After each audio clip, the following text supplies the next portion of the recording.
allow the children to attend the budget. It's okay. Off your mind. It's okay.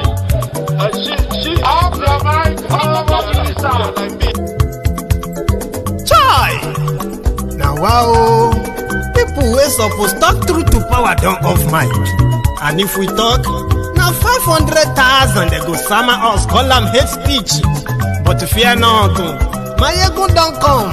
Ingo touchlight every corner, nooks and cranny of all these bad people where they spoil our country.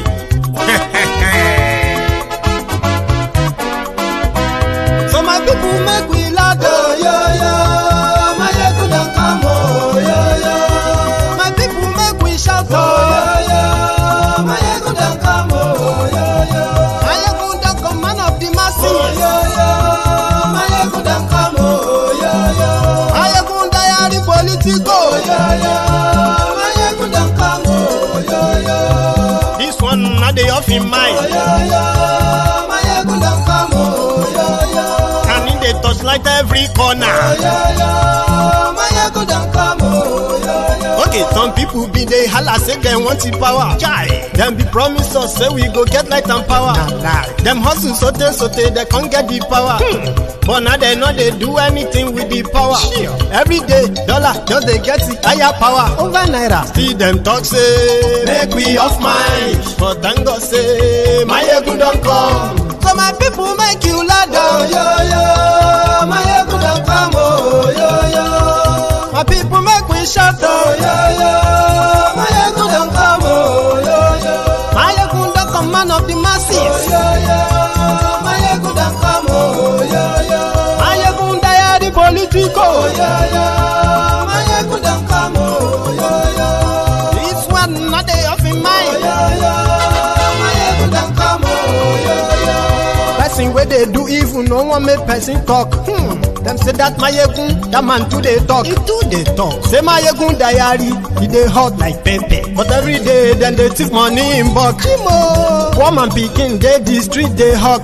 Still them talk say, make we no talk. But thank God say, Mayegun don't come. So my people make you loud, Mayegun don't come,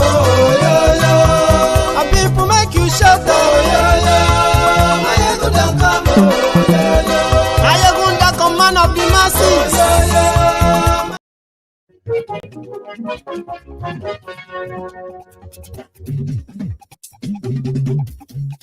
Hello there.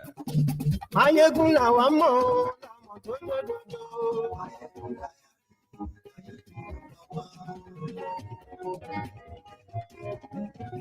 Mayegun làwa mọ̀.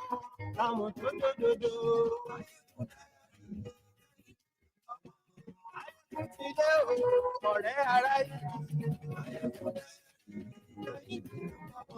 Lórí Facebook, lórí YouTube.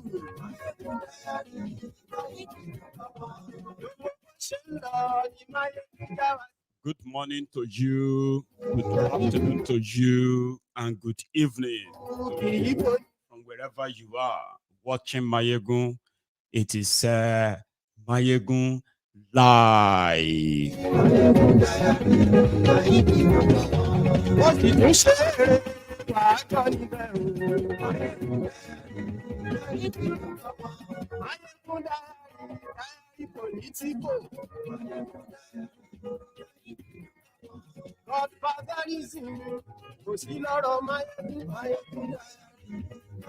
Remember, read the caption of the broadcast, the description of the broadcast, like the broadcast, share it to invite your friends and your not so friendly friends. And tell them that Mayegun today, simple steps. Ani esuraki. Mayegun today.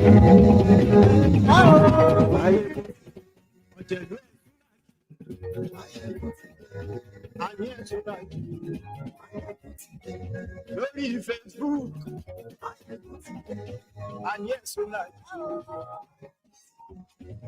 Fixed.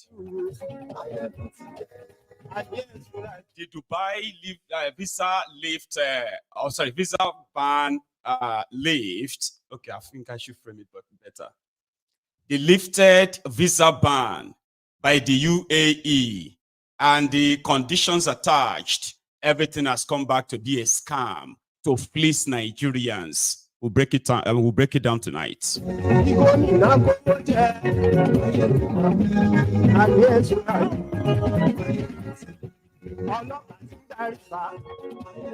Again, Thiefnubu and others, they are now on a giveaway spree just to stop the protests.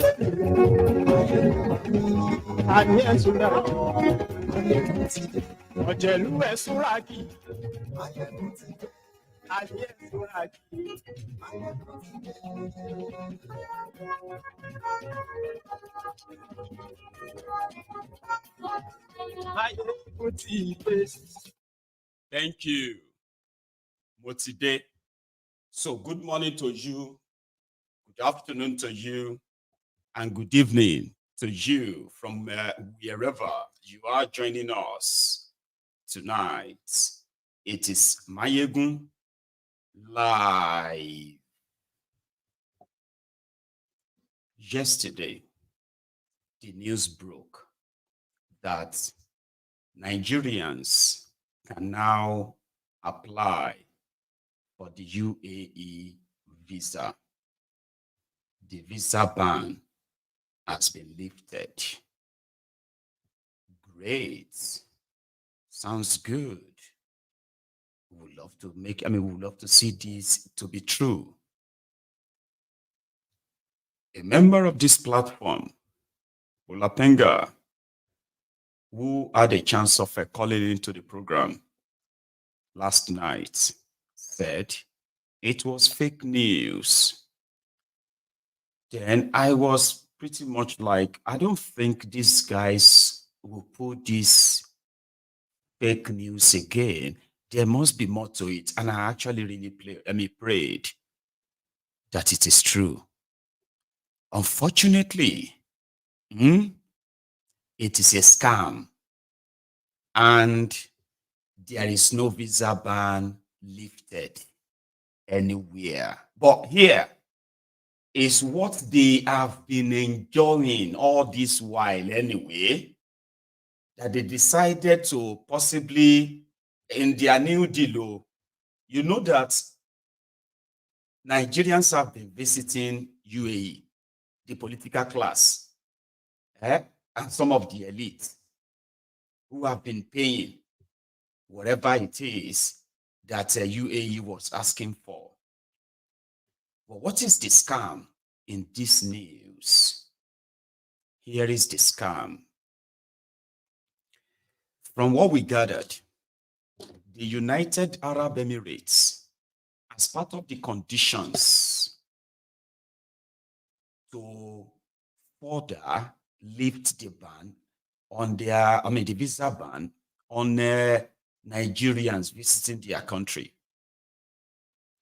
The condition was, if Nigerian government can guarantee the verification of the documents of any would-be traveler to UAE, they don't want to do the documents verification anymore. And that would be the place your government,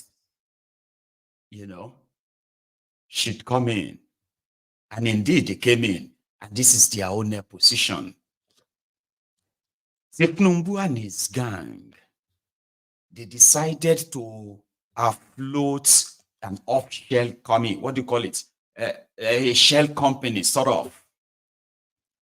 They commissioned a faceless company to develop a website with the authorization to help Nigeria verify the documents of Nigerians that want to go to Dubai.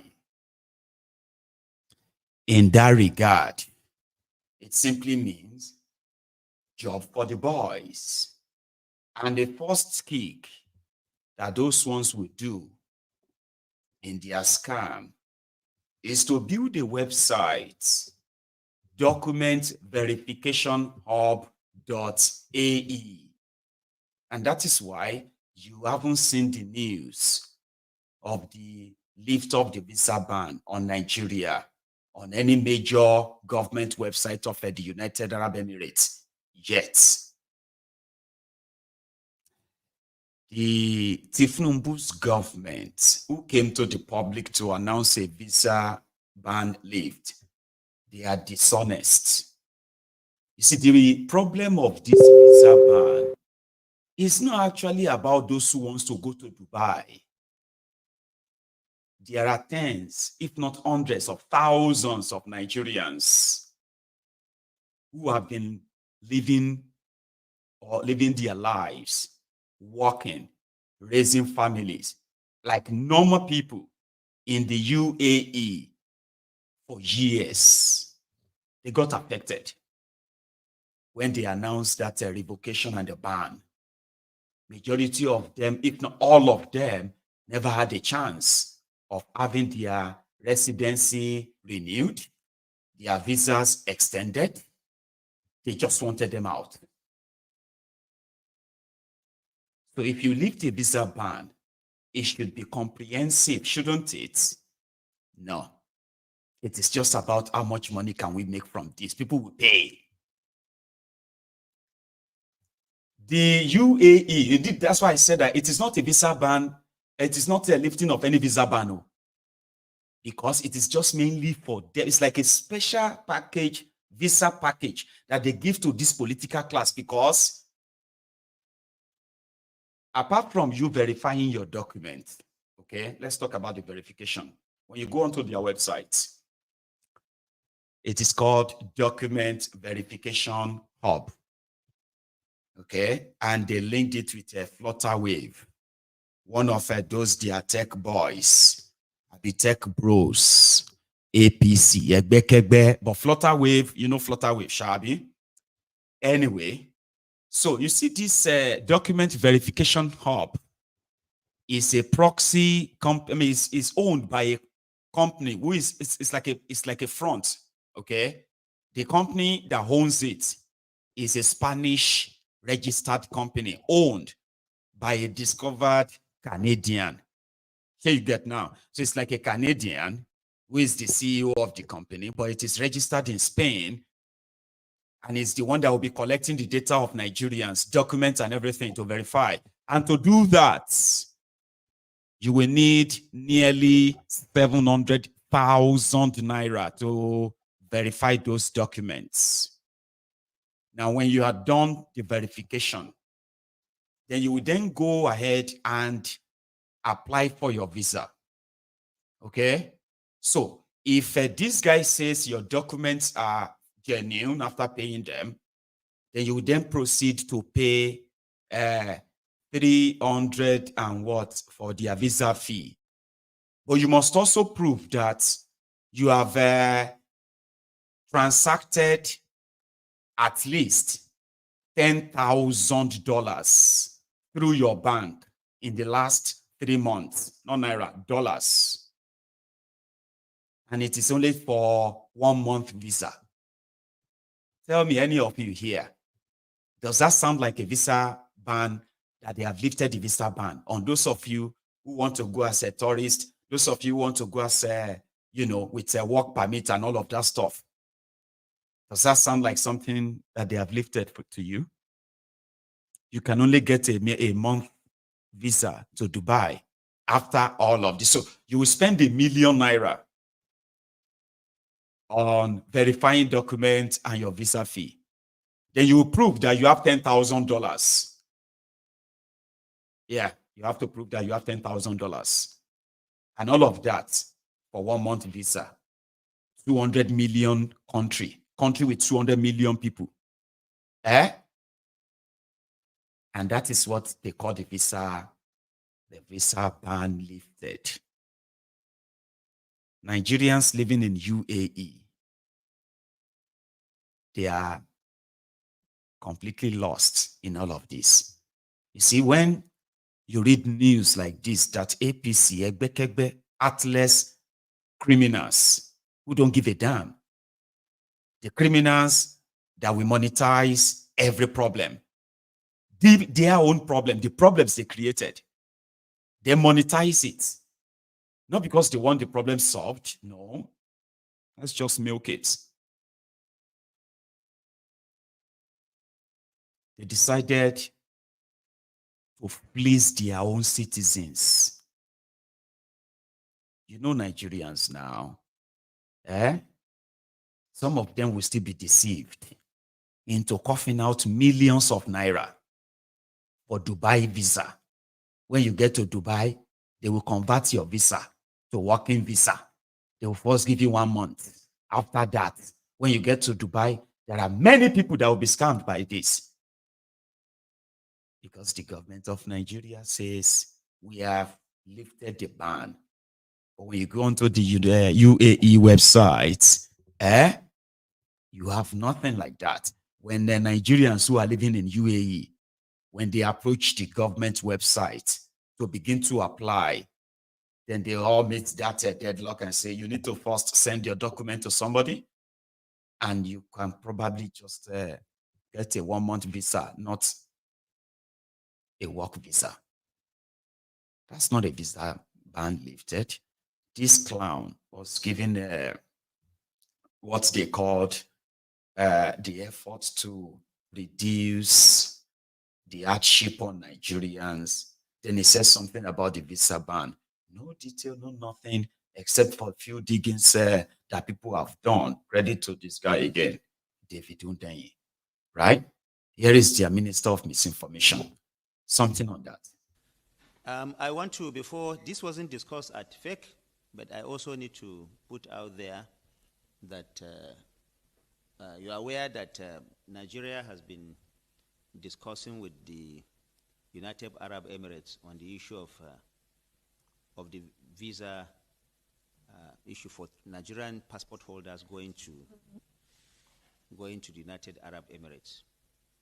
Today, an agreement has been reached on that, and effective from today, 15th of July, Nigerian passport holders are able to obtain visas to go to the United Arab Emirates. Details of that will, of course, be provided to you later today when we put out a press statement on that. But I can tell you that that agreement has been reached, and effective from today, those intending to travel to the Nigerian passport holders intending to travel to the United Arab Emirates are able to do so. Thank you very much. That is what he boldly and confidently said yesterday, among many other things. Now, somebody who said that,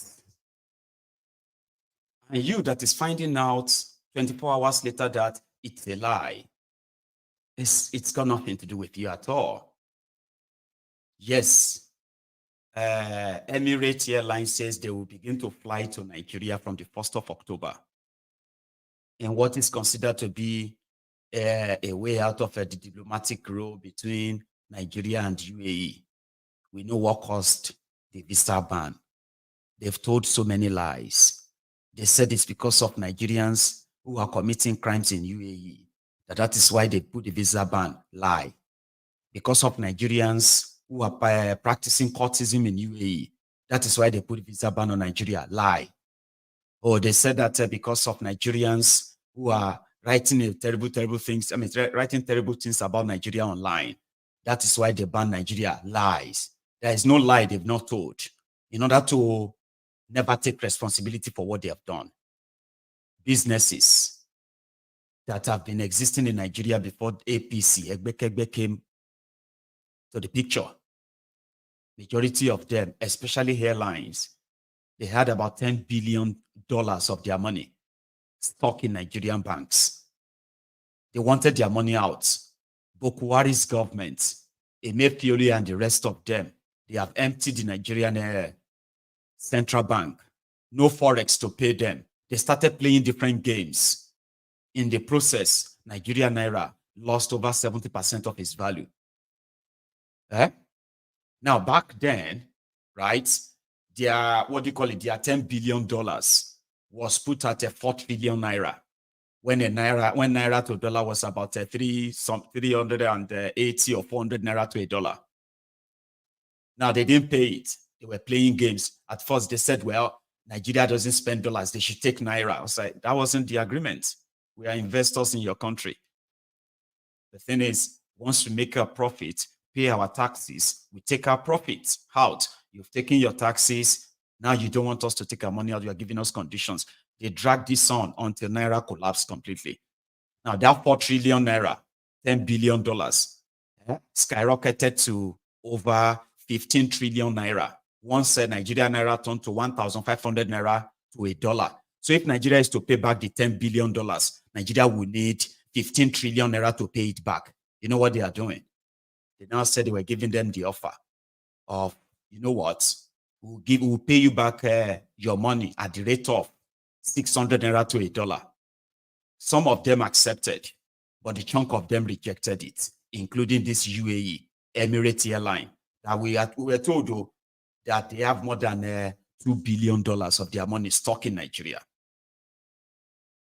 So this was the reason why the UAE government, to protect their own citizens and their businesses, this was their own payback. They said, we don't want Nigeria. We don't want to do anything with Nigeria anymore until that money is paid.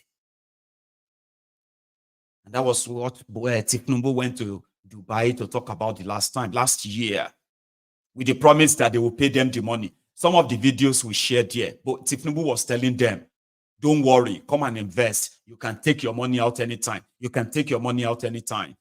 This money hasn't been paid you. It is still a promissory note too, right? But that doesn't mean that people are not being given visa to go to Dubai. They just don't want the rest of you. Normal way. Dubai, Nigeria, Dubai, you would have to actually like go and bring the wedding certificate of your great grandma and a wedding ring as a collateral to prove to them that what?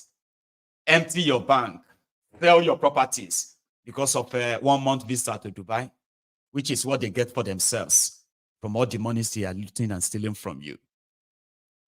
So they went on to say the visa ban has been lifted, but it hasn't been lifted.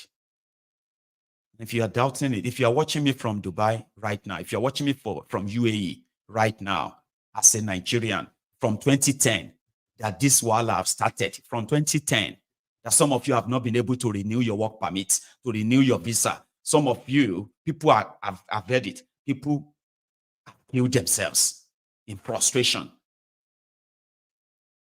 So if you are watching me from UAE, please, the platform is free. You can grab your phone and say, yeah, you are lying, Mayegun. I have just submitted my own work permit renewal. Just drop it there. Okay? And I promise you, see, if you can, right now, you see that number on the screen. That is the WhatsApp number to this platform. That you have just confirmed that you have submitted your own visa, renewal, work permit, whatever application you've been waiting for since 2020, 4 years ago. If you have been able to do that in the last 24 hours, I will personally send you £100. That's not too much, right? If you can send that your confirmation, because at least you are there. You are living in UAE. I mean, that's how you know. You know, if you say it's because let us at least say something good about them. It's because you don't like them. At least people who live in UAE, 1, 2, 3, or maybe 10 people watching this broadcast right now could be watching from UAE. You tell me. At least you've heard the news. Have you not? Is this not the news you've heard many times again and again and again? Rather than solve it, they are now monetizing it. Yes, they are monetizing it. They are milking it. And I hope you won't fall victim of those who are going to use the news to empty your bank accounts. They've lifted the ban on Dubai. They've lifted the ban on Dubai. The visa is going. I hope you won't let them scam you because you are already being led by a fraudulent government, a fraudulent people, shameless people who can sit somewhere and cook to fleece their own citizens on top visa. And I'm not even talking about those of you who want to go and apply for visa. And I'm talking about those who are already trapped in UAE, playing with lives of the people. I'm talking about real people. They are not asking Nigeria for anything. They do not know the rogues in Nigeria that will mismanage the economy, loot investors' money, and they are being punished for it. And to score a cheap political whatever, let's drop the news.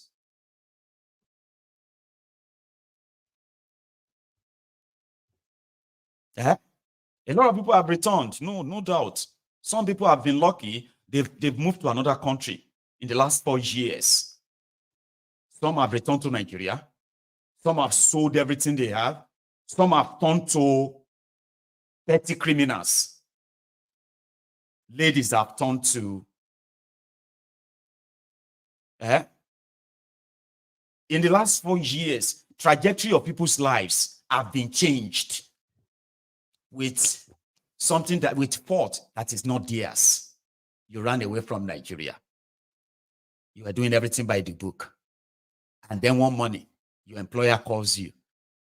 I'm sorry, you can't continue here anymore. You will need to go and work on your papers. We have been told, specifically Nigerians. And you didn't do anything wrong. Oh, they will resolve it. They will resolve it. They will resolve it. Year 1, year 2, year 3, relationships have been broken. Families have been destroyed. A lot of things, I'm talking about things have happened.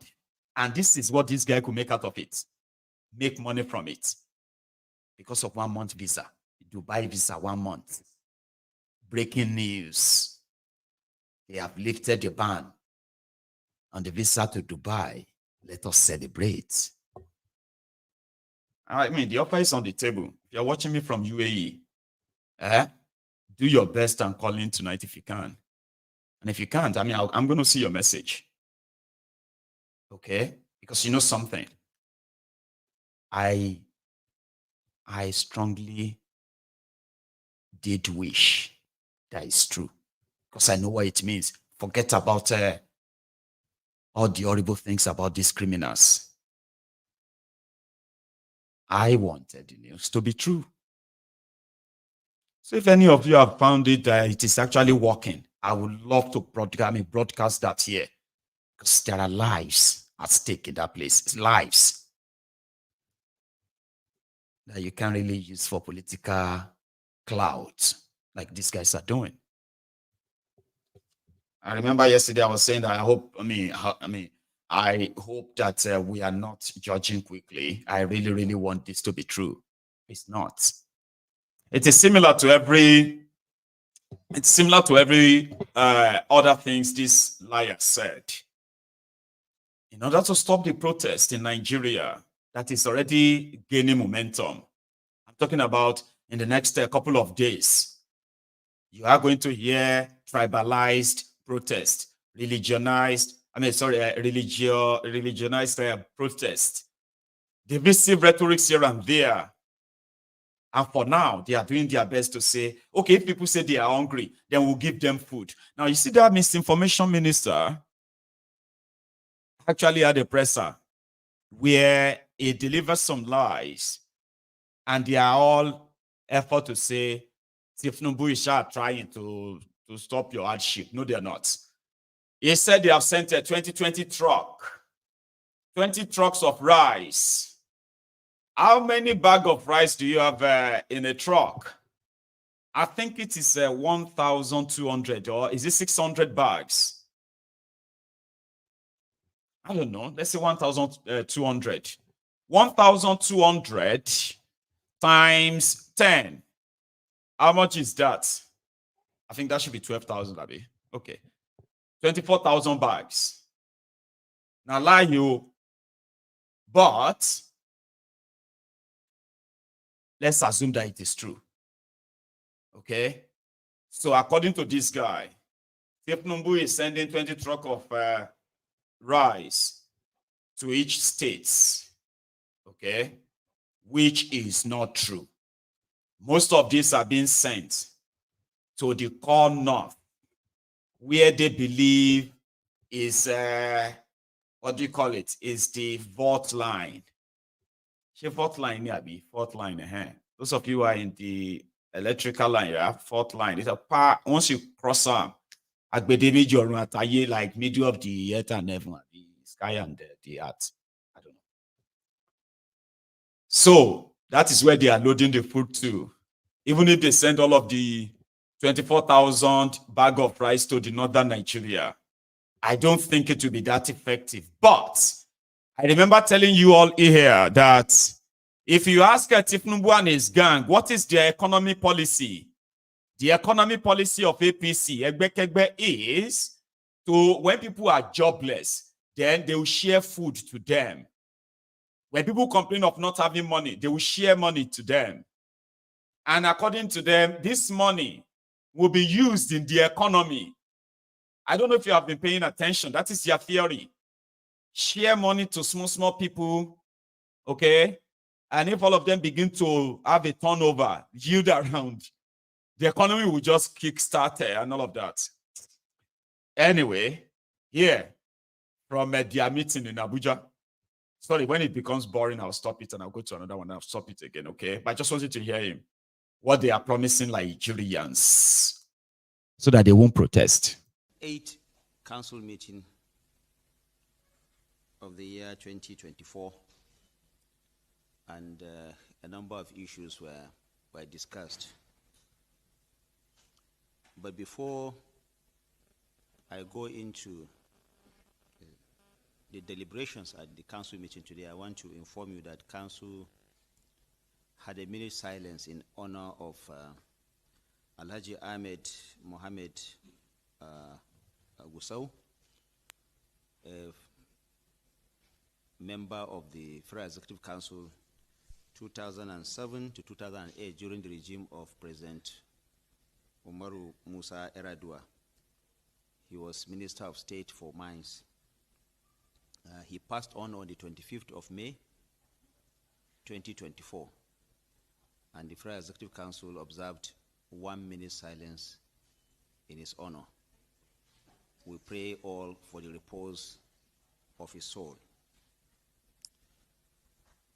Now, the council deliberated on the state of affairs in our nation, especially the issue of food supply and shortage of food on the table of many Nigerians. And after exhaustive deliberation, the Minister of Agric had earlier been directed to ensure that food is being made available to Nigerians, and the understanding is that about 20 trucks of rice has already been supplied to each of the states of the Federation, including the Federal Capital Territory. Each of the trucks, of course, is carrying about 1,200 bags of 25 kg rice. This is part of the measures that government is taking, in addition to so many other ones, to ensure that the hardship being experienced by Nigerians is drastically being ameliorated. So for recap, each of the state governors has received 20 trucks of rice for onward distribution to the most vulnerable. This is a first step, and government will continue, the federal government will continue to support all the state governors, the local government, all the subnationals, so that the hardship being experienced by most Nigerians in terms of shortage of food supply is bridged. Nuisance, Lily. I told you, after exhaustive discussion and deliberation, Mr. President told the Greek minister to just go give food to the states. So each governor of the 36 states in Nigeria has received 20 trucks of 25 kg bag of rice. So which means 1,200 per truck, 600 bags of 50 kg. So we have to cut it down then. So we can now say a 50 kg bag of rice of 12,000 bag of rice is to feed the hungry Nigerians. And if we have to go by that theory, the man with taxation and statistics una go chop. How do you think 145 million Nigerians living in multi-dimensional poverty, how do you think they will share 12,000 bag of 50 kg rice? Any idea? Do you remember that a month ago, because of this same hardship talk, Thiefnubu said they have approved 300 billion naira and they were going to give 11 million of, no, so they were going to give 7.5 million of you, 50,000 naira each a month ago.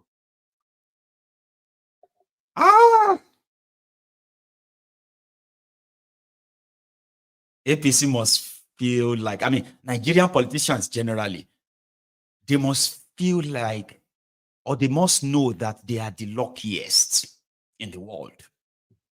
Alone. Some of you have already dropped out of school. You can't go back and you won't be going back. But they told you, what was that? They told you that you would have a student loan since July 2023. Well, the issue we're there right now is not even about student loan or anything anymore. It's about food, Abby. I mean, at least that's what I experienced on the streets, asking people. Take a look at this one. Now, what we do for now, the day they go say fight don't happen, make everybody kill ourselves, both the big man, the poor man. Because how go they for this country? Would they come up from morning to night, nothing come out.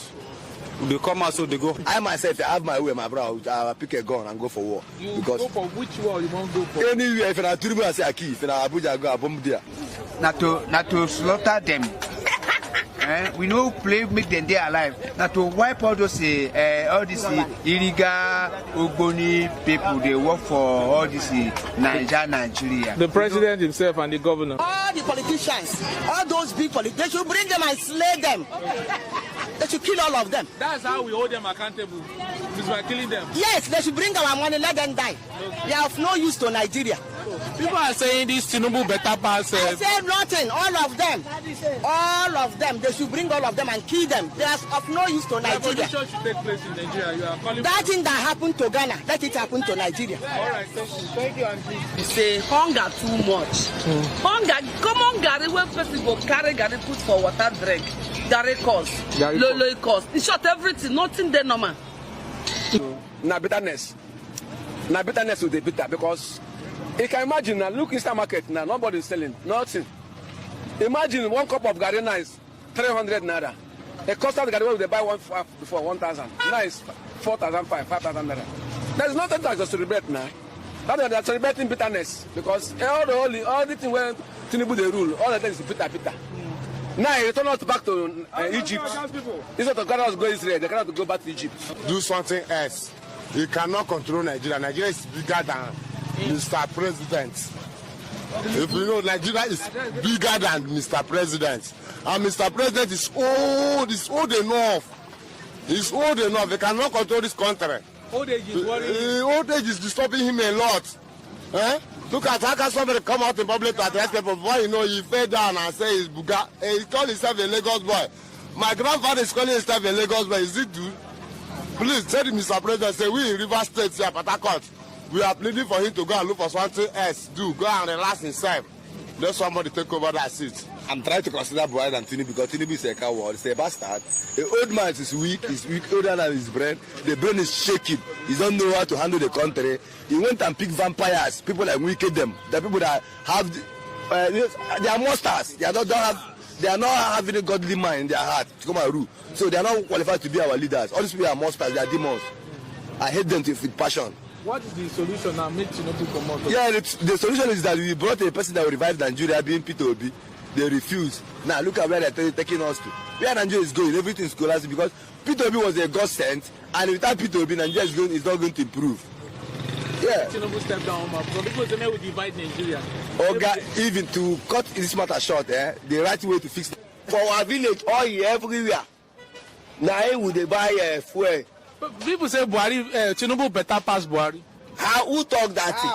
How? Who be that mumu? Who know when say Buhari go over come back? Who for more they manage Buhari? But the best option will be vote when they don't give us like they prepare us.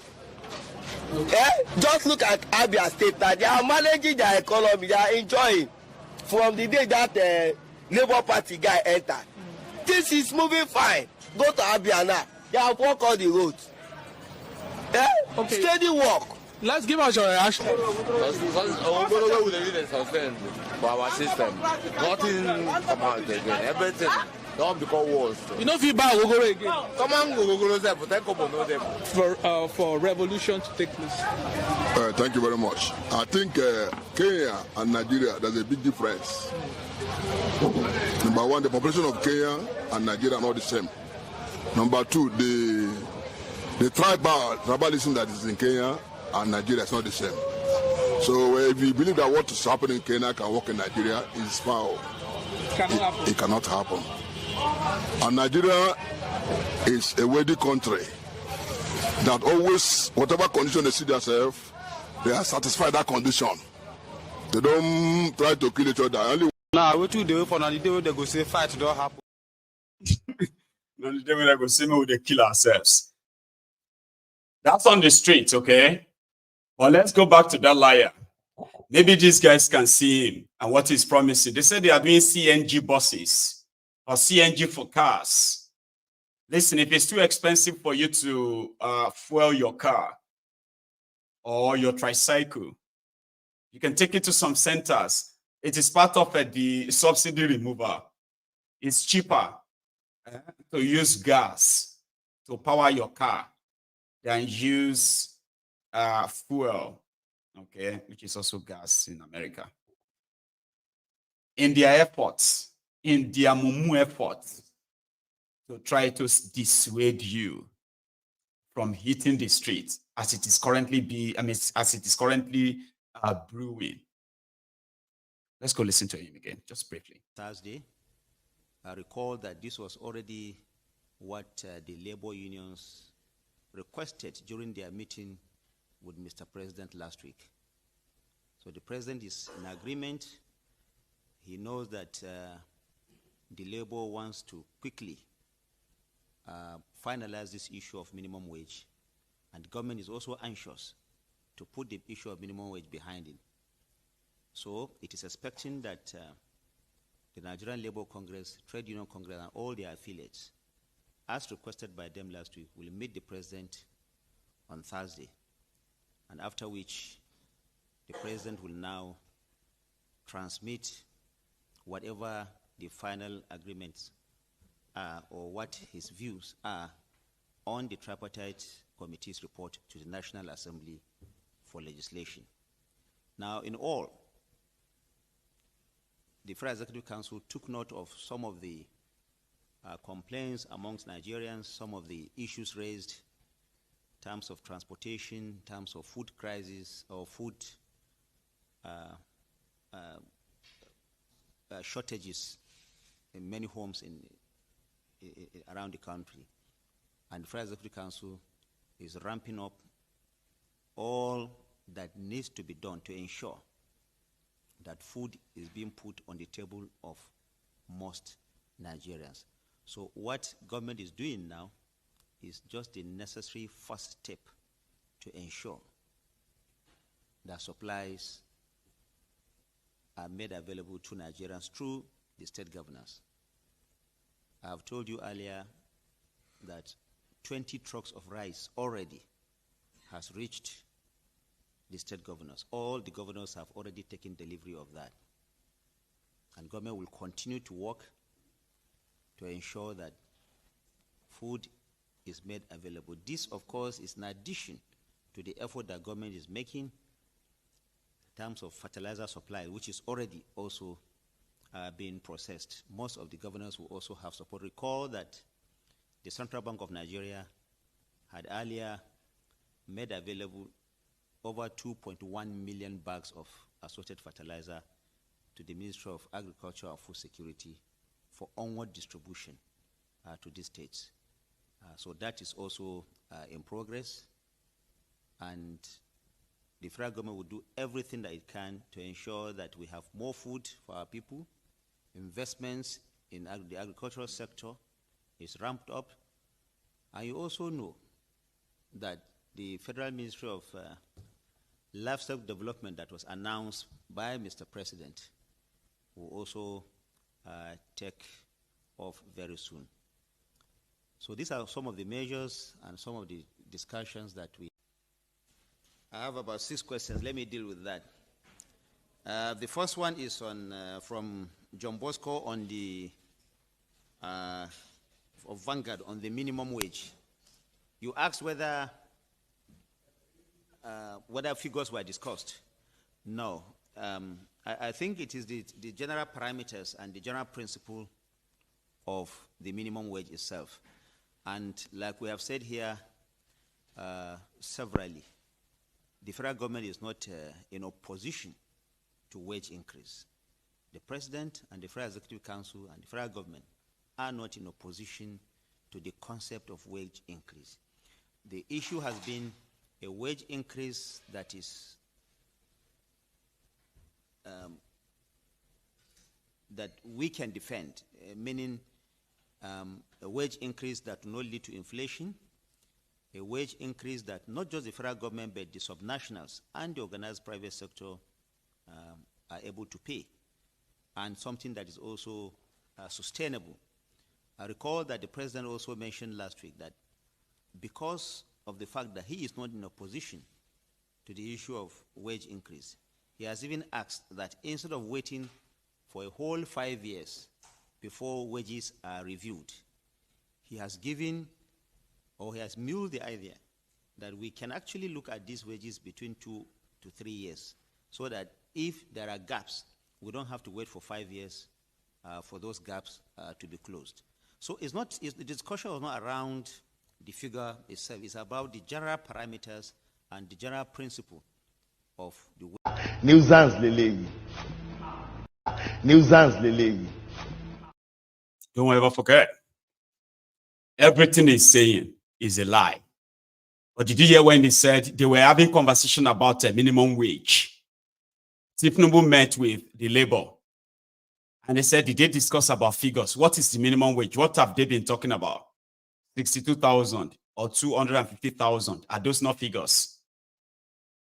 Well, he said no. And because you have been listening to their lies, you will continue to fall into the basket of, or the pit, or the hole of poverty. When you listen to criminals like that, it is not really hard to tell, but a lot of you just want to kind of make that thing true, like make lies true so bad that you will defend any lie, and then you get disappointed, and then you repeat it again and again. Sometimes if you don't know, say something has happened to Nigeria, even me, I believe I know enough that something has happened to Nigeria. But when I saw the video of Abija Warabiekun on TikTok, Abija legend, when they do tap it, I believe with guys like that, with these criminals like this, a lot of people will grow old, and possibly may not even have a chance like Abidjan. A máa send ẹ̀ nísìnyí lárílárí mo dúpẹ́ comment section la máa send ẹ̀ sí. Ọwọ́ ayé ò ní tẹ́ ọ ò lárílárí ò ní sìnkú jájẹ́ ò lárílárí. Ó gbó dáadáa bí olúgbogbo ti gbó. Ó gbó dáadáa bí olúgbogbo ti gbó.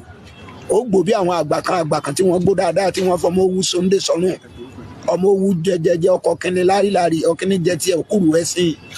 Lárílárí àgbo ewu nítorí àdàgbà wò mú nítòsí àtàrí àgàgàrà sága mẹ́ta ń tọpẹ́. Lárílárí jẹjẹ lọkọ gbó ọgbò jẹjẹ. Lárílárí jẹjẹ ládàgbò ọgbò jẹjẹ. Lárílárí ìran àfọ̀nrí òní wọ̀ láì gbò tútù o. Lárílárí mo ti send àkáǹtì yẹn sí comment section. Ẹ wò ní orí àkáǹtì babalẹ́gbà mo dúpẹ́ lọ́wọ́ rẹ̀ o lárílárí ò ní tọrọ jẹ o. Ò ní tọrọ mu o. Ìgbàláyé náà ní kẹsẹ́ náà kan nọ́mbà. The real ìgbàláyé mo dúpẹ́ lọ́wọ́ yín o ẹ̀ ní tọrọ jẹ ẹ̀ ní tọrọ mu o. Ó wà ní comment section. Babalẹ́gbà ti send ẹ̀. Lárílárí mo dúpẹ́ lọ́wọ́ rẹ o. Wọ́n ní ká tún send o. Mo dúpẹ́ lọ́wọ́ yín ẹ̀ ní tọrọ jẹ. See, these ones are like legend. Yeah, if they happen to be probably Americans, he will live for the rest of his life. He doesn't have to be rich.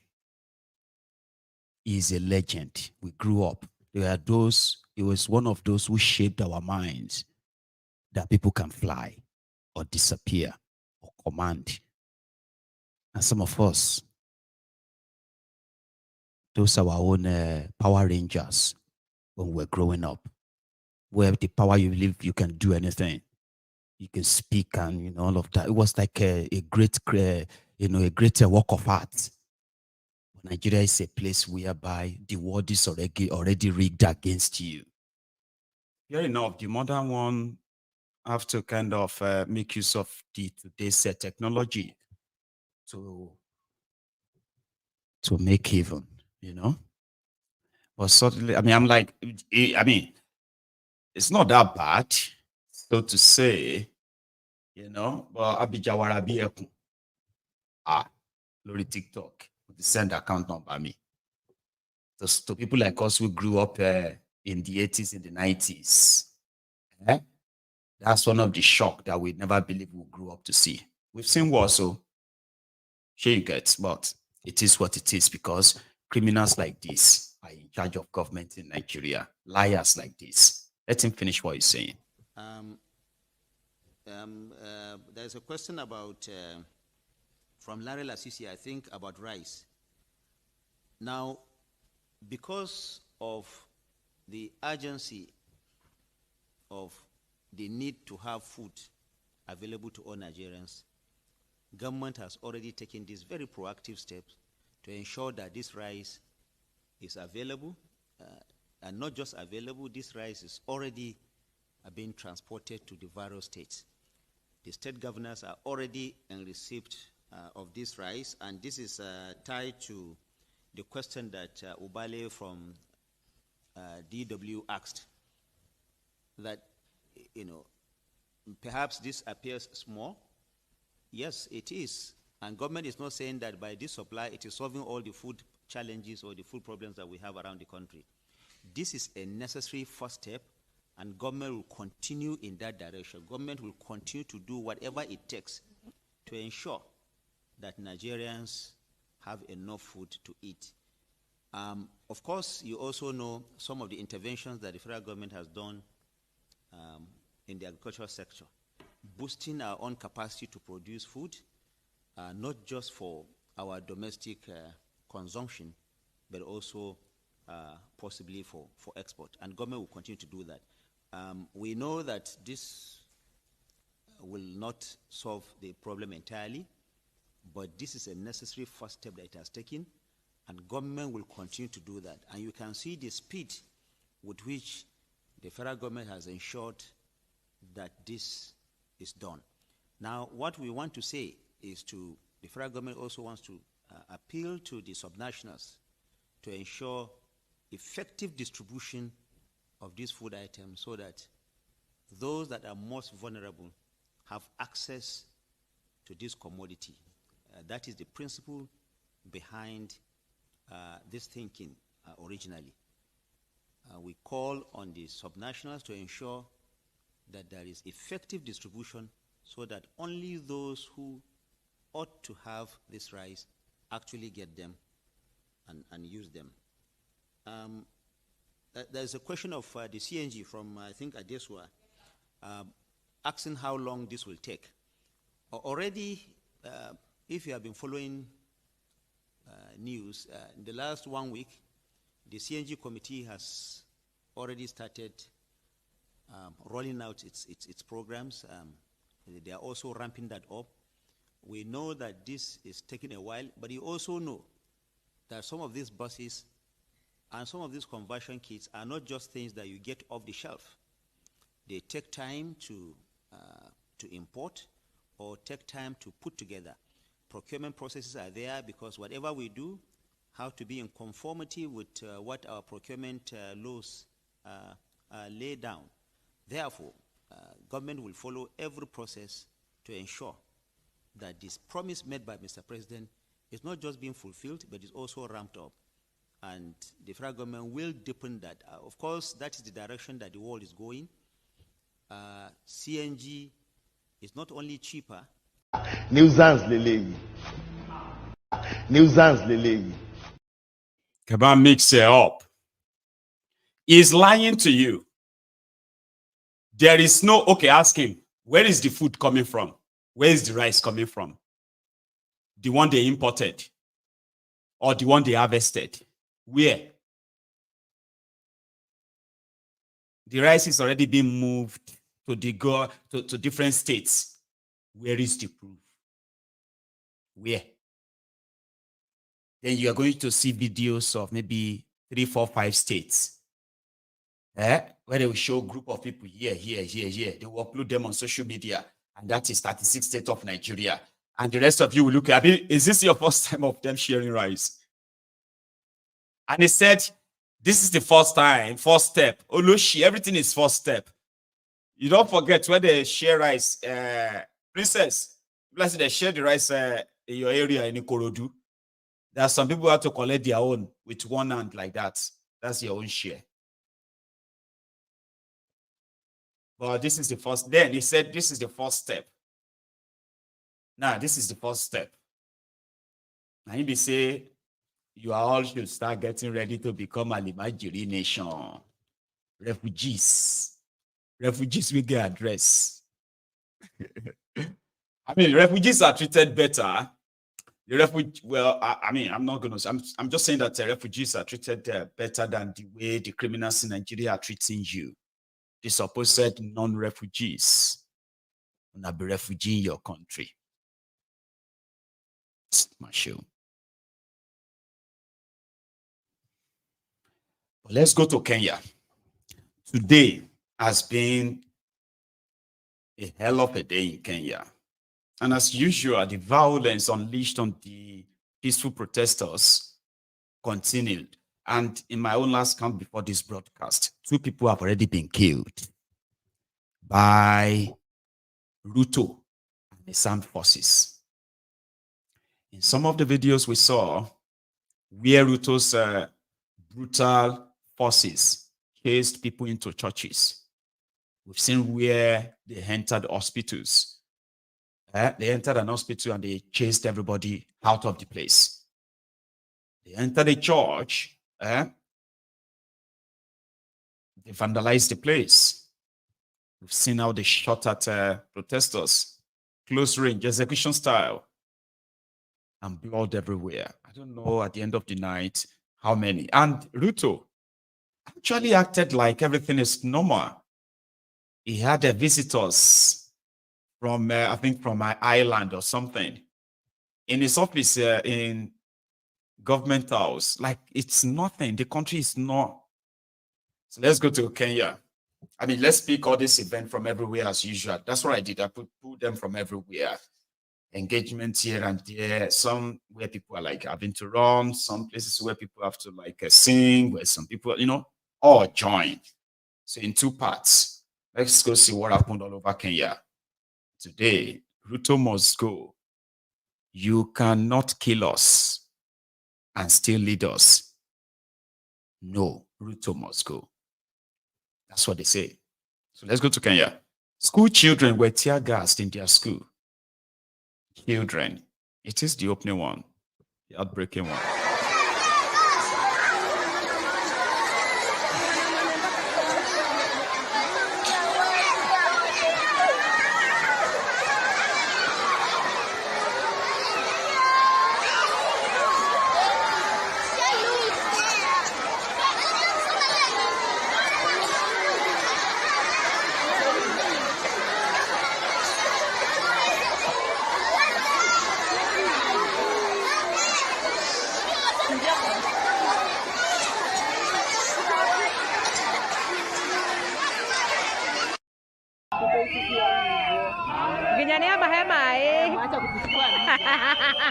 Lala kwanza, wacha nikuweke hapa niseme.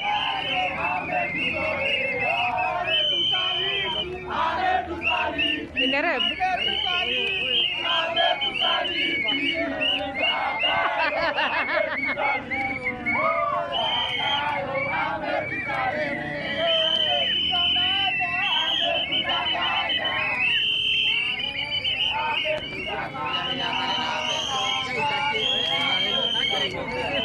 Lakini wacha nikuwa Kutu era kama wewe manzi.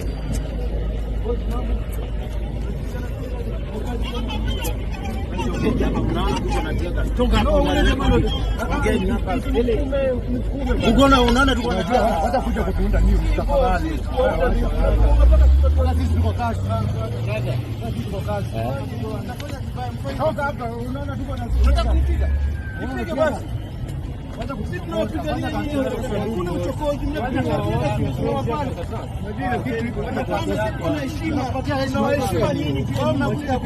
hapana. Kwanza wewe what's happening?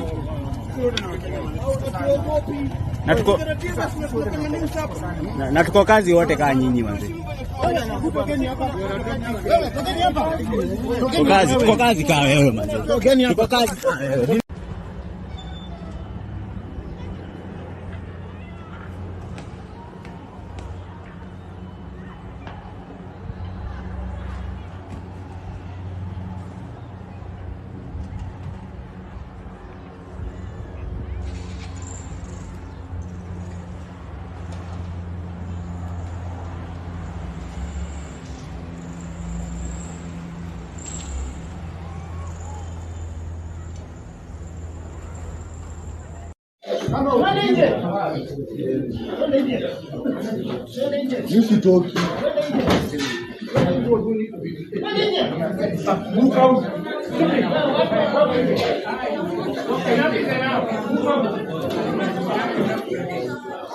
Naona warekodi hivi ndo wana.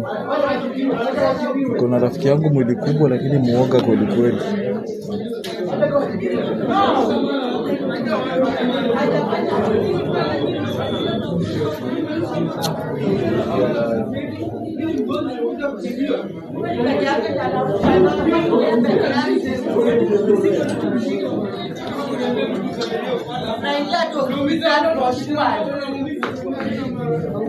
Uzuri tuko bulai. Umbwa.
Wewe undi reporter. Huyo ni reporter bwana. Ako undi reporter Musa hapana. Hapana. Wewe. The people shall. Usishika Goofy. Usimshike. Usimshike. Wewe. Wewe. The people shall.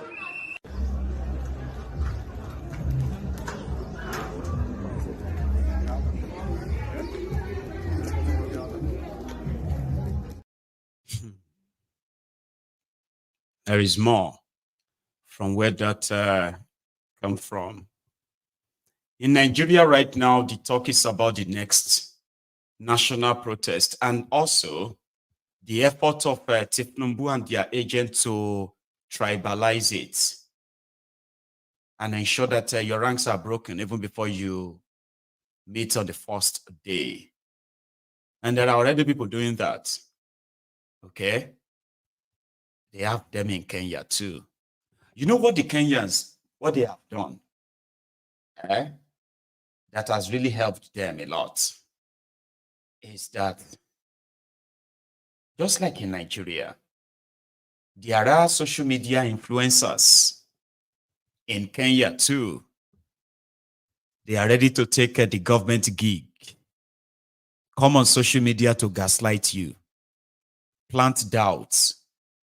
They attend your space meetings. They attend some of your platform or group meetings. And they are always there to speak against the coming together of the people. Or they will be there to plant the doubts in the minds of those who are listening. You know what the Kenyans, what they have done to some of these social media influencers? They listed them out. Number one, majority of the people have to actually boycott them, okay, and begin to monitor what they are posting on social media, especially posting to the millions of their followers. So Kenyans are going after them, and I promise you there's something they call greetings in Kenya now. Not beatings, greetings. Every influencer that is promoting government that they found, they will greet him or her. The ones they know where they live, they find them, bring them out and greet them. In Nigeria, a lot of you are still hosting spaces on Twitter.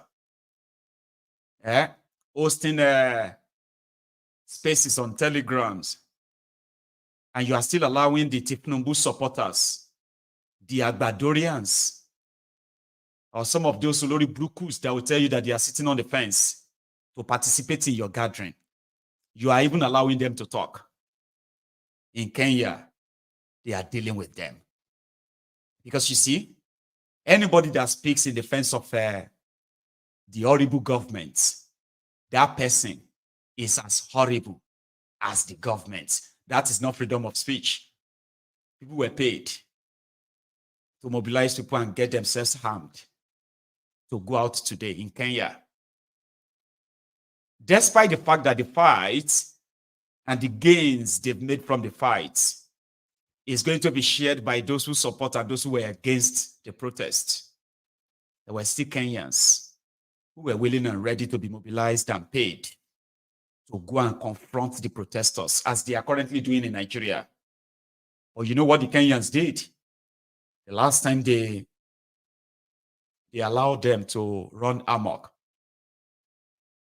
destroying people's shops, looting people's shops, so as to discredit the legitimate protests going on in the country. So this time around, Kenyans were waiting for them too. As the government mobilized them and walked them to the position where they would cause or wreak havoc, Kenyans went after them, disarmed them, greeted as many of them as they could greet, and collected all the sticks the government gave them. This is a lesson. For those of you who are currently watching from Nigeria, if you are actually tired, the people you should start with are those paid to plant divisive rhetorics. Those of them who are flying the tribal this, ethnic that, religious this. Majority of them are paid to push that.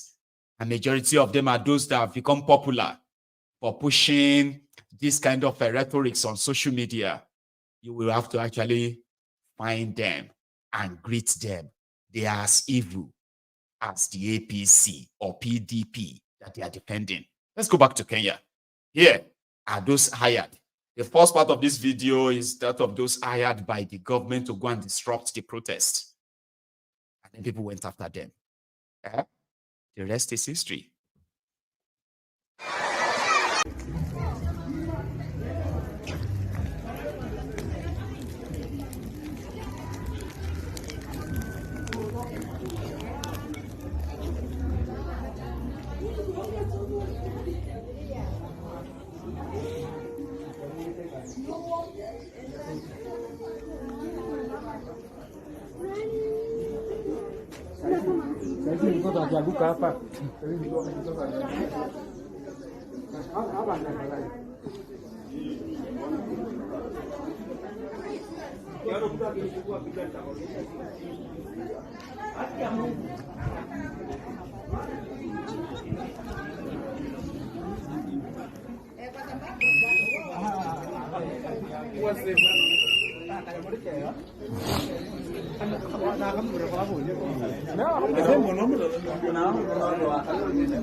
Wako ndani ya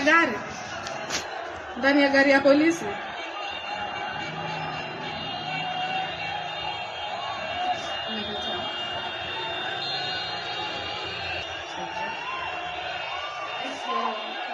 Oh my goodness, kitengela.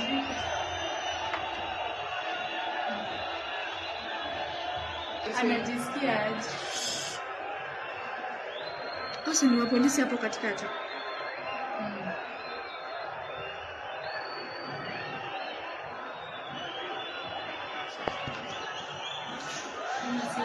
La kitengela. It's another thing. Na imagine uko tu ndani yoga.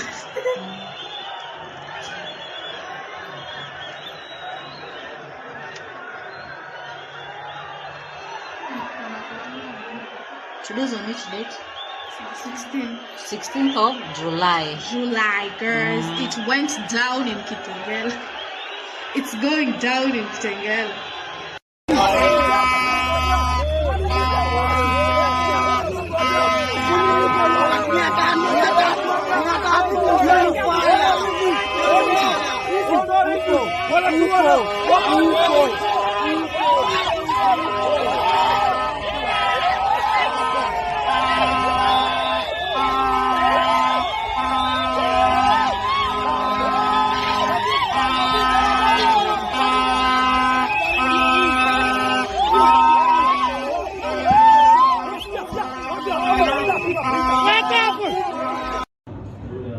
Kuja.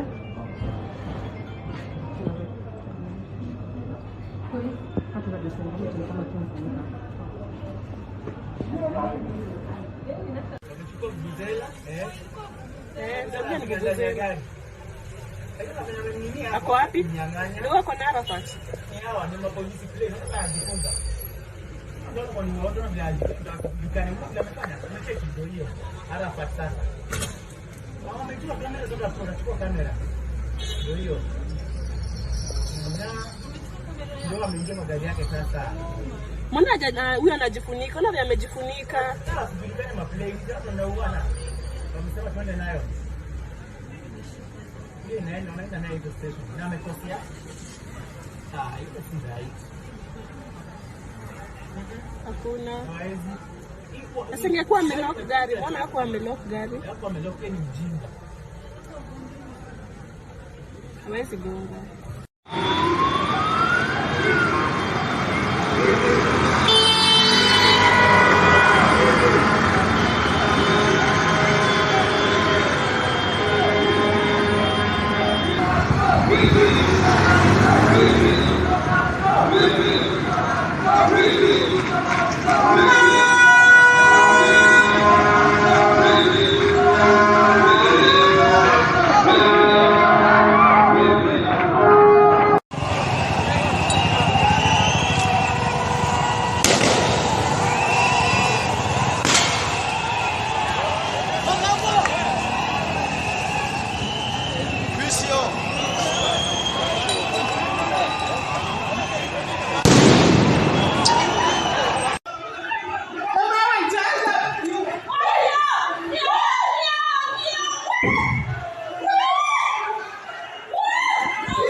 Wanawapokonya.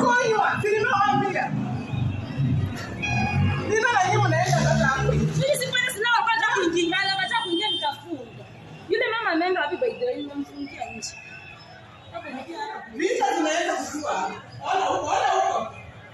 Na unajua watu wote wenye wako na rungu si wa huko.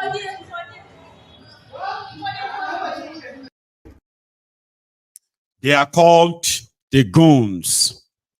In Kenya, goons, they are those ones we call the agberos or thugs. Did you see them that second video from the start where they came as they were given that special stick to begin to vandalize and break into shops and, you know, all of that. So people were kind of really prepared. They disarmed as many of them as possible.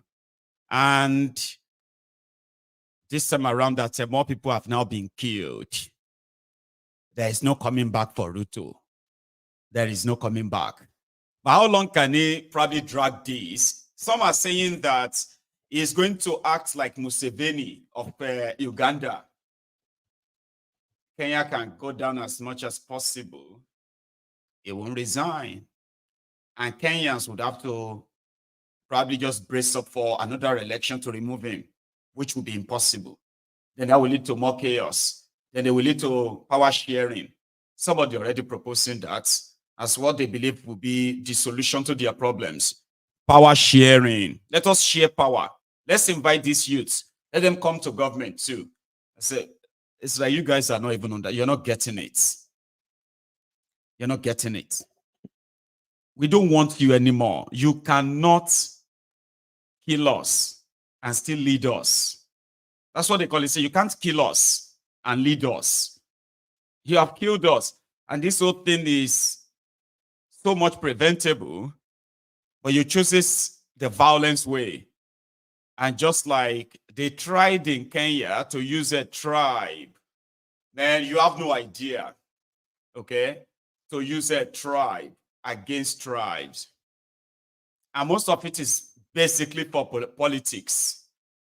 What is going on in Kenya to Ruto is politics. Meanwhile, what is going on with the Kenyans themselves is actually their life and their future. It's got nothing to do with politics. And it must not have anything to do with tribe or ethnic or religion.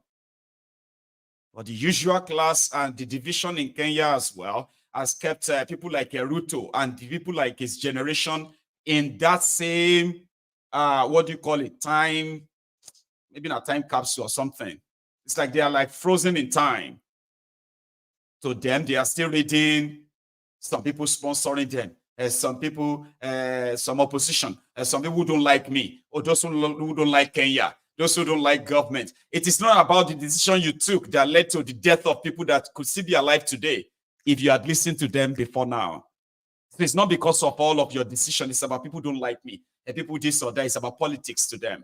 And that is what you are facing in Nigeria too. In Nigeria right now, people are going through hell. And like seriously, economically, people are going through it more than they've ever been.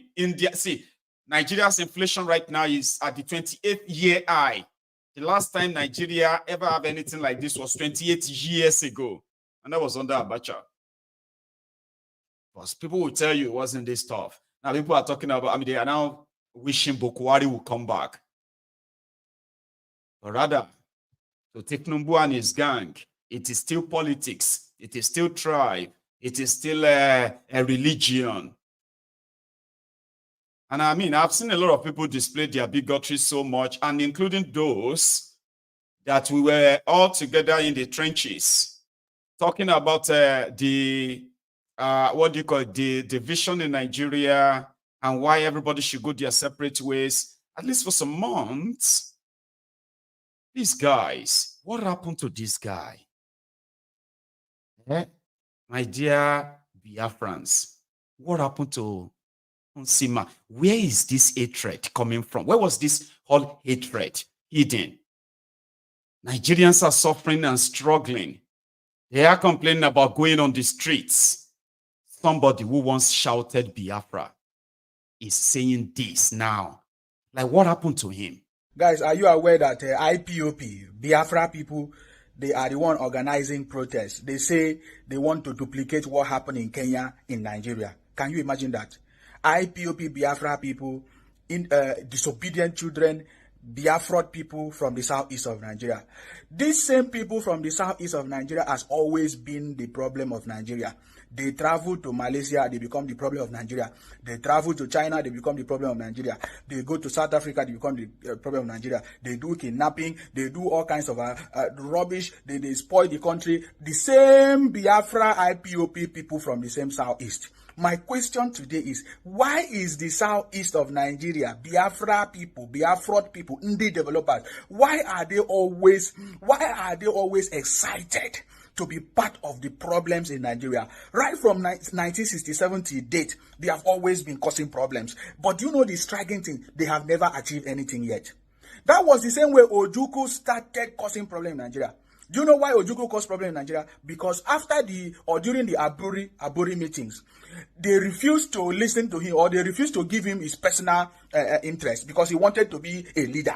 They rejected him. They rejected Ojukwu right from the Aburi. He came out because he was rejected. He started causing problems in the country. The same way Obi was rejected in the presidency, in the election, presidential election. Today, his brothers and Obi, they are causing problems all over the country. Now they are hiding under Labour Party or Labour whatever. They say they want to protest, they want to scatter everywhere. For your information, in case you don't know, IPOP, Biafra people are behind the protest. We can see what they are doing on TikTok, on Twitter. They are forming in their audio, in their meetings. They say they want to burn down the country. I want Nigerians to know that from 1967 to date, IPOP Biafra has been causing problem in this country. Yet they have not achieved anything. They started with Biafra. This Biafra game is obsolete.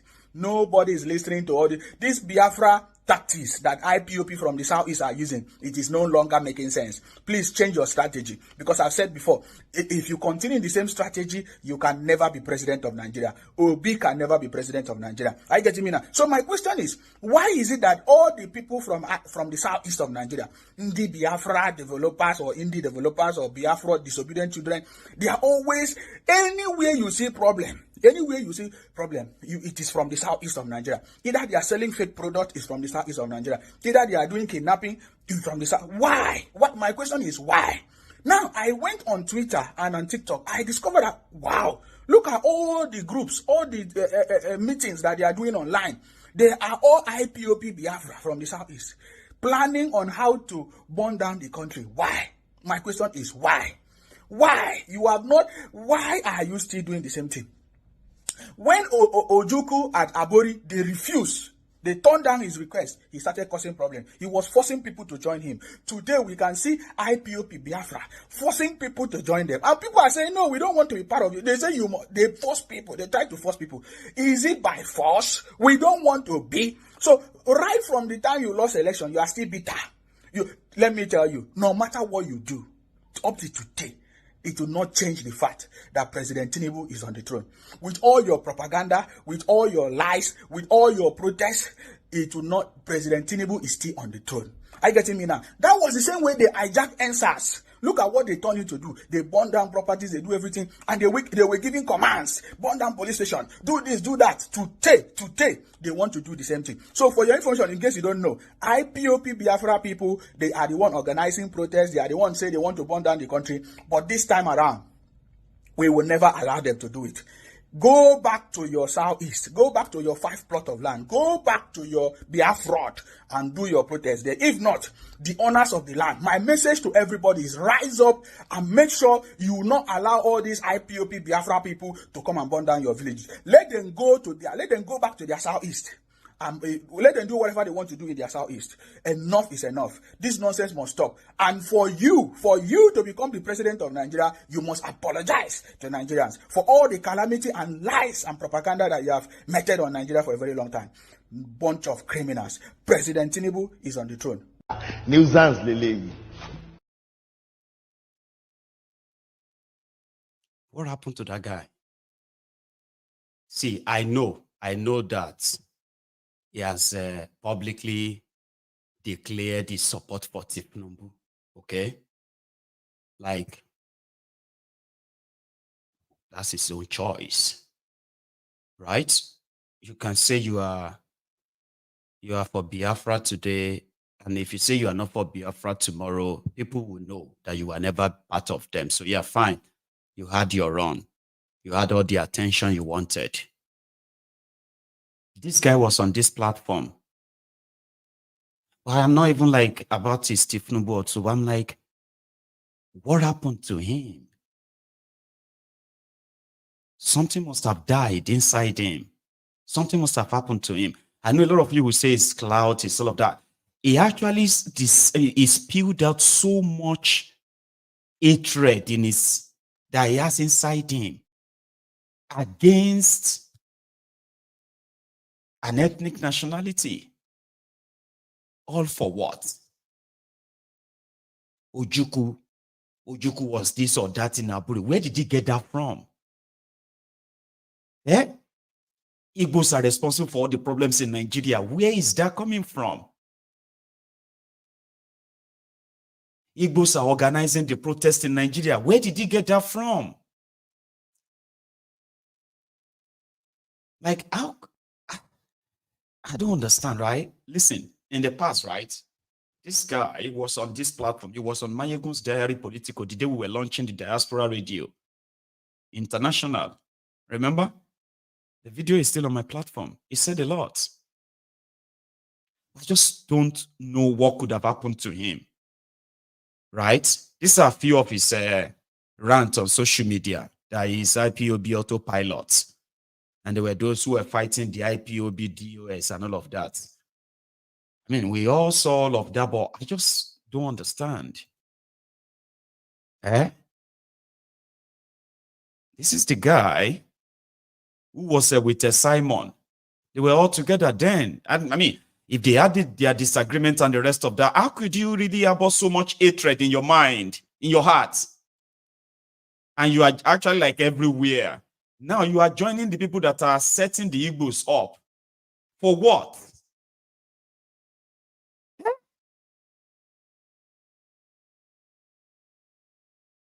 Get ready today for another sermon by your,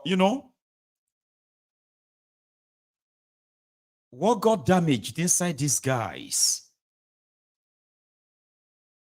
that is supposed love for Thiefnubu will now make you do that. Unsima. And I looked you in the face. You are on my platform. We're talking about all this marginalization. We're talking about all this criminality. Wow. Just wow. Now you can actually add your voice and call for the killings of the Igbos and destruction of the Igbos. Really? With what they have nothing to do with. It was the same guy who was, when he was still IPOB. And he was there calling on the attack on the Nnamdi Kanu's brother, because Nnamdi Kanu's brother was befriending the government. Man, this one a shock. Even while they travel from a very long distance to Abuja to go and fight with our leader and support our leader, they refuse to allow them to go inside the court. It has always been the legal counsel that has been going inside the court, together with Emmanuel Kano. Emmanuel Kano has been the one, supporting the federal prosecutor, because we see in many occasions, in all the videos and pictures we see, we have seen Emmanuel Kano saluting the federal prosecutor, greeting and smiling and answering calls from the federal prosecutor, which is not normal. He is supposed to be angry that his brother is being incarcerated and put in DSS dungeon in that manner. We are aware that Mazi Nnamdi Kanu is sleeping on the floor. He does not have good medical treatment. He has not eaten. He does not have good food. He is sick. He has a heart condition. And they do not allow him to have access to his eyeglasses, and he's not allowed to pray, which is very, very important to him. We have also seen several occasions now that Soludo emerged as the governor of Anambra State. He has been working in partnership with the POS, trying to make sure that they collect amnesty to collect support. That's how they were all busy on social media manufacturing different lies every day. And people were consuming those lies from an idiot like that. Is probably one of the reasons why I seriously don't like honoring any invites on anybody's platform or asking them to come here. I've seen so much. I've seen people change. I've not just seen people change and then turn around and call for the death of those you once called brothers. Mayegun, you need to invite. Oh, Mayegun, you need to bring. Mayegun, you need to. There is this guy. You need to, because somebody says something that somehow probably catches your fancy. Then that guy is saying a lot. Mayegun, you need to invite that person to come to you. I mean, how could people be like that? He said the Igbos were the ones. Nnamdi Kanu, some of them have been saying that to you too. Nnamdi Kanu was the one calling on people to burn police station. He was the one who was asking them to do this or that.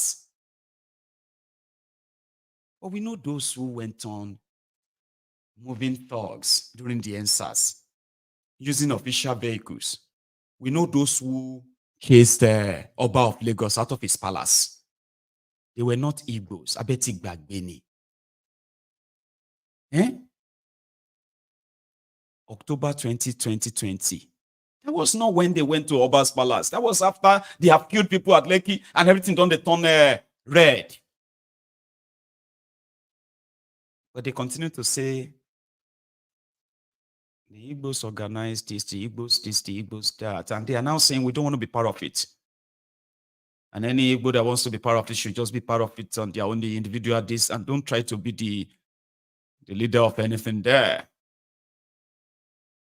I still remember what happened inside the Akiolu's palace in Lagos.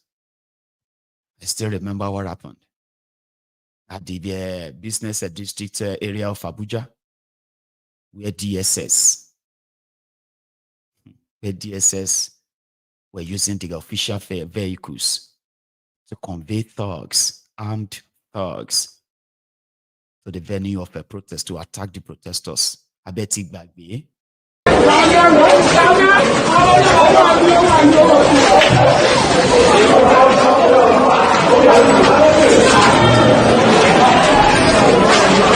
Ogima, I see everything. You don't shop am. Above Lagos. You don't shop am, everything. Everything. Nothing. You don't shop everything. What do you do above Lagos? All everything, everybody.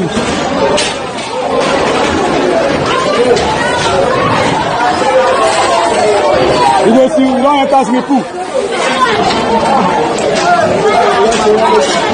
Where? Everything we done, we go see Mr. Triple here. Everybody they enjoy, no wala.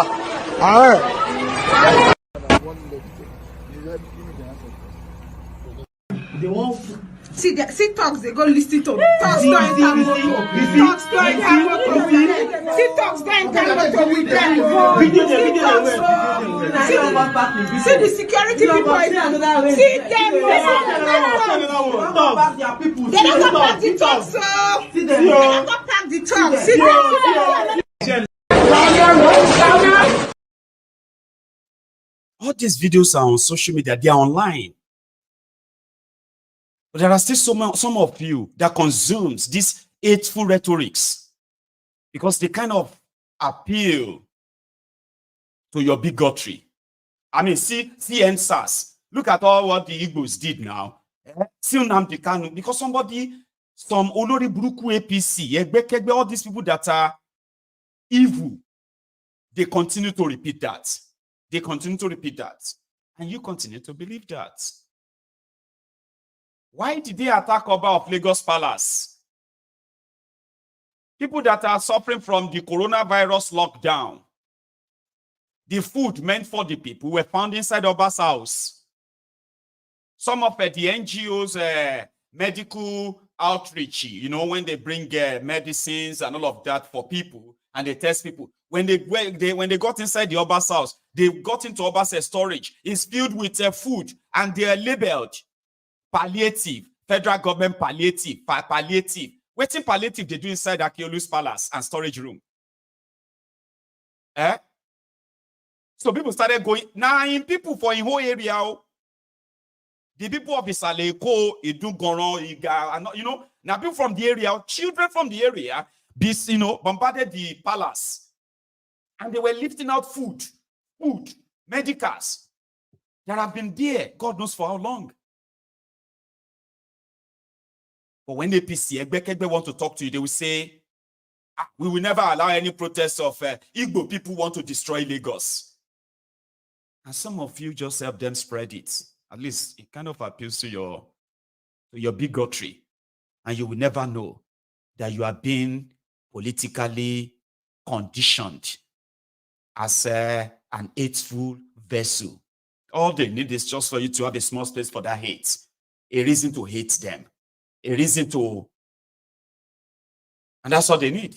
You will do the rest for them. And a lot of you have done the rest. You pretend you are hiding your bigotry. But you see, we need to also advise our Igbo people. Why are you advising them? Why? Why do they need your advice? If not because of what you have been fed with. Now you are the advisor. Let me advise our Igbo brothers. Day to day have to make sure that murderous, destructive criminals. And they don't really have to do all by themselves. There are those who are willing to do the job for them. There are. Thiefnubu is a worst president in Nigeria. But he just started now. You can't call him the worst now. He just started now. You can see he's working now. He just started. What do you say? Repeat.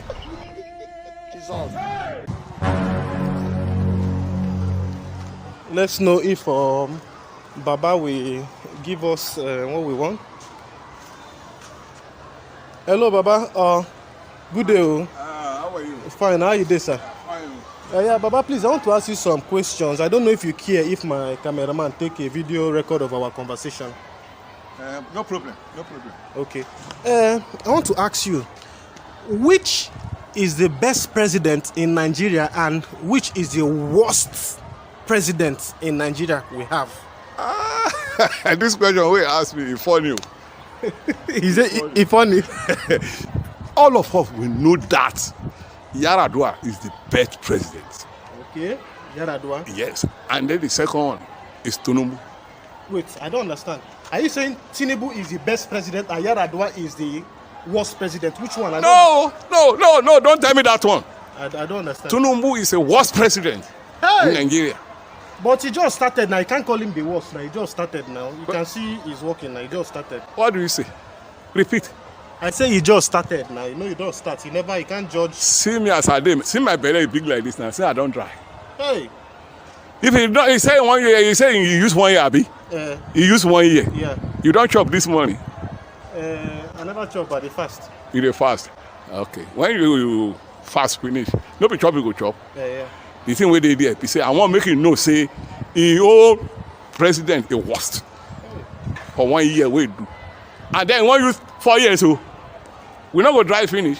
But you vote am now. Yes, say you vote am now. I vote am. I don't know say na so it go be. Hey, so you follow for wetin put us for this thing? Na devil. Na devil. Na devil. Where devil dey in own? Why they call devil? Devil is innocent. No say devil and God na in the waka. Anyone wey enter our belly na you go follow now. Na wow. It surprised me.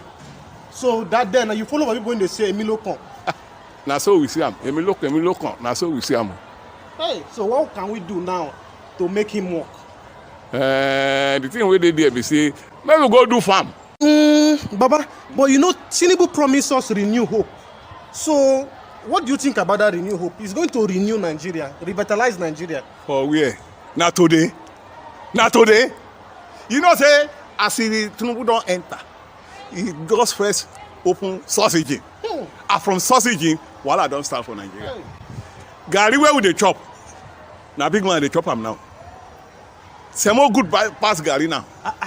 Na true I tell you, you hear something for Nigeria say anything wey go up it dey come down. My brother, me I want japa o. I want japa o because as you see me like this, see body, see me. Baba, why the japa go? I don't understand. I dey go Canada. Na transport dey worry me o. Abi you go borrow me money? Canada, you? Yes. Can you walk? See me now. Jump, let me see them. Hey! Take I beg, I no one kick out, make you no fall. Fall for waiting. You don't see me? Sorry, sir. Sorry, sir. Japa. And don't be surprised, right? He can still japa. On this platform, we have honorable men and women, distinguished men and women who worked hard in their different profession. And guess what? At their supposed retirement age, they discovered that they've got nothing. They are going to retire on because the economy is devalued. Majority of them can no longer possibly even take care of themselves with whatever pension. So they will probably have to kind of work more. And some are leaving. I'd rather just go somewhere else where at least I can have access to a better health care. I do not want to die in the old age in pain. Say not devil. But let's leave that. Okay. If you are a landlord in Lagos, this information is for you. And if you are also a tenant in Lagos, this message is also for you. But before we get to that, here is Sanwoiku doing Father Christmas for the corpers in Lagos with the Lagos State taxpayers' money. He said they will increase the allowee to 100,000. And he promised them another 400 million. Then another 5 billion to complete their orientation camp. All of these are going to come from your taxes. And the taxes are getting more increased. But before I show you that, let's first go see how the supposed suffering and smiling Nigerians who are currently the graduates doing their NYSC. Then after NYSC, what is next? But they have the image and the selfies that they took with one of the dream killers of Nigeria, Sanwoiku, Governor Point and Kill, ladies and gentlemen.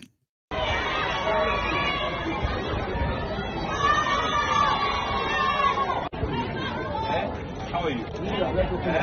How you doing?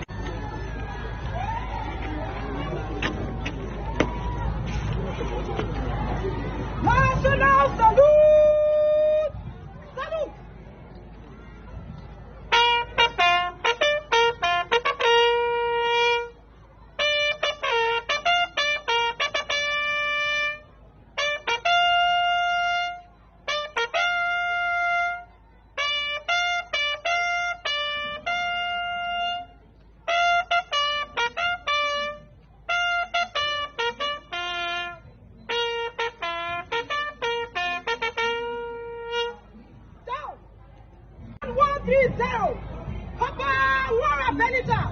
God divided by 2024 must be stream 1.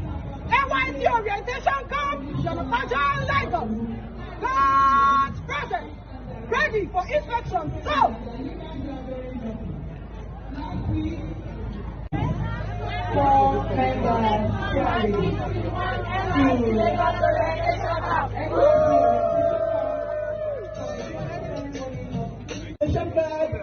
2024. All members of parade, ready for your inspection, Your Excellency.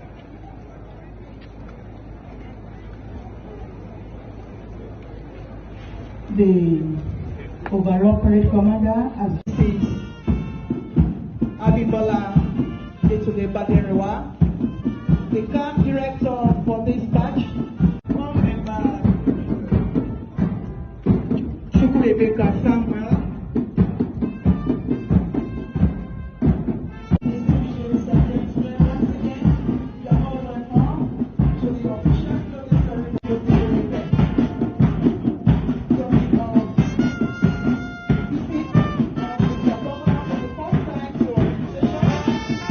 as your daddy and your father, I cannot just come here, watch the very outstanding parade that I've seen here this month. Please let's give them another round of applause. You truly, truly, really deserve a permanent site. And so this year alone, I'll be putting available a total of 5 billion that I'll be using to start the full development of the permanent site for NYSC. For this batch, we have 4,254. And so with all sense of responsibility, and because you've been very hardworking, each and every one of you will go home with 100,000 naira.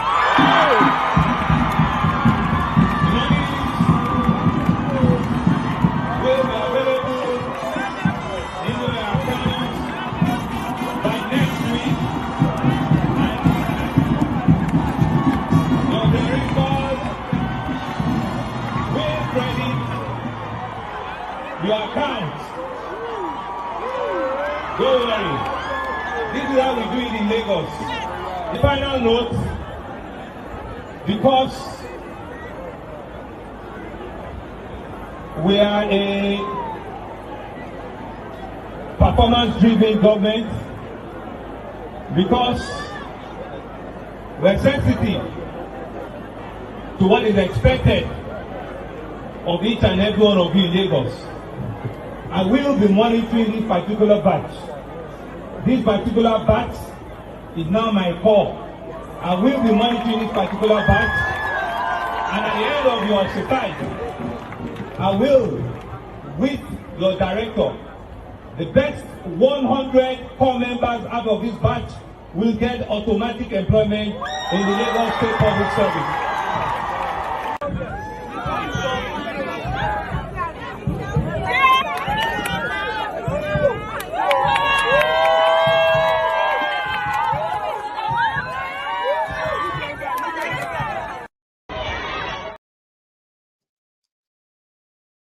You could tell those ones now, say, let us go and protest. You think say they will follow you? Eh? I don't think so. Somebody said the money Sanwoiku promised them is audio. So I went on to go and look for this clip. And it is a clip that he promised sometimes in February this year. Okay. And it was about a free meal, feeding 1,000 of you in Lagos State every month for 6 months. It is almost the end of the 5th month. So I just want to ask if any of you have been. Sorry, I want to check if any of you have been fed. I should have put it on before now, okay? But I have to do it now that I'm talking about it before I go to the next thing, even though my time is so almost out or almost up, right? So Sanwoiku, The third level will be that we are now going to do what we call, the soup bowl, the soup kitchen. We did it also during COVID. We want to identify mama put, caterers that are in your look, and we want to be able to feed between 1,000 and 1,500 in every local government per day, at the first instance for the next, 30 to 60 days. So let's watch out the logistics. We are identifying, the caterers already, funds will be sent to them and they will have vouchers so that just people just walk in, and just give them something, to eat, one a day, and let's just continue, on that. The whole idea around this is that one of the verticals will reach you in one form or the other. So that's regarding food. No, I've not finished. Nuisance lele. That is a Sanwoiku, ladies and gentlemen. So they are bribing everybody everywhere. There is one they call a crazy, no, not crazy, angry malam. I have seen the guy a few times. I've never really seen any reason why, but social media is such an incredible place. So they call him a crazy malam. I'm not sure if I know that right, too. But he's always a guy who has anger problem. And then having the anger problem has got him a job in Thiefnubu's government.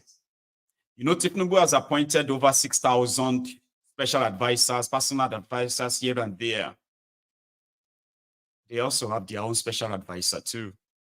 And here is one of them. Special advisor to Thiefnubu says, senior special advisor. Okay, I need to break it down. Because Nigeria is a place where they open door for governor as a door opener. A door opener as a door opener. So Nigeria is a place also whereby advisor to somebody who also have an advisor. So Thiefnubu has a senior special advisor on, I don't know. But that one has now given appointment to this guy with no talent, with no nothing, just anger problem from northern Nigeria, because it's a social media sensation with anger problem. He is now the special advisor, special advisor to Thiefnubu's senior special advisor. His own job is to be a special advisor on it. It's so difficult, right? Special advisor on entertainment to Thiefnubu's senior special advisor on something I don't know. Yeah.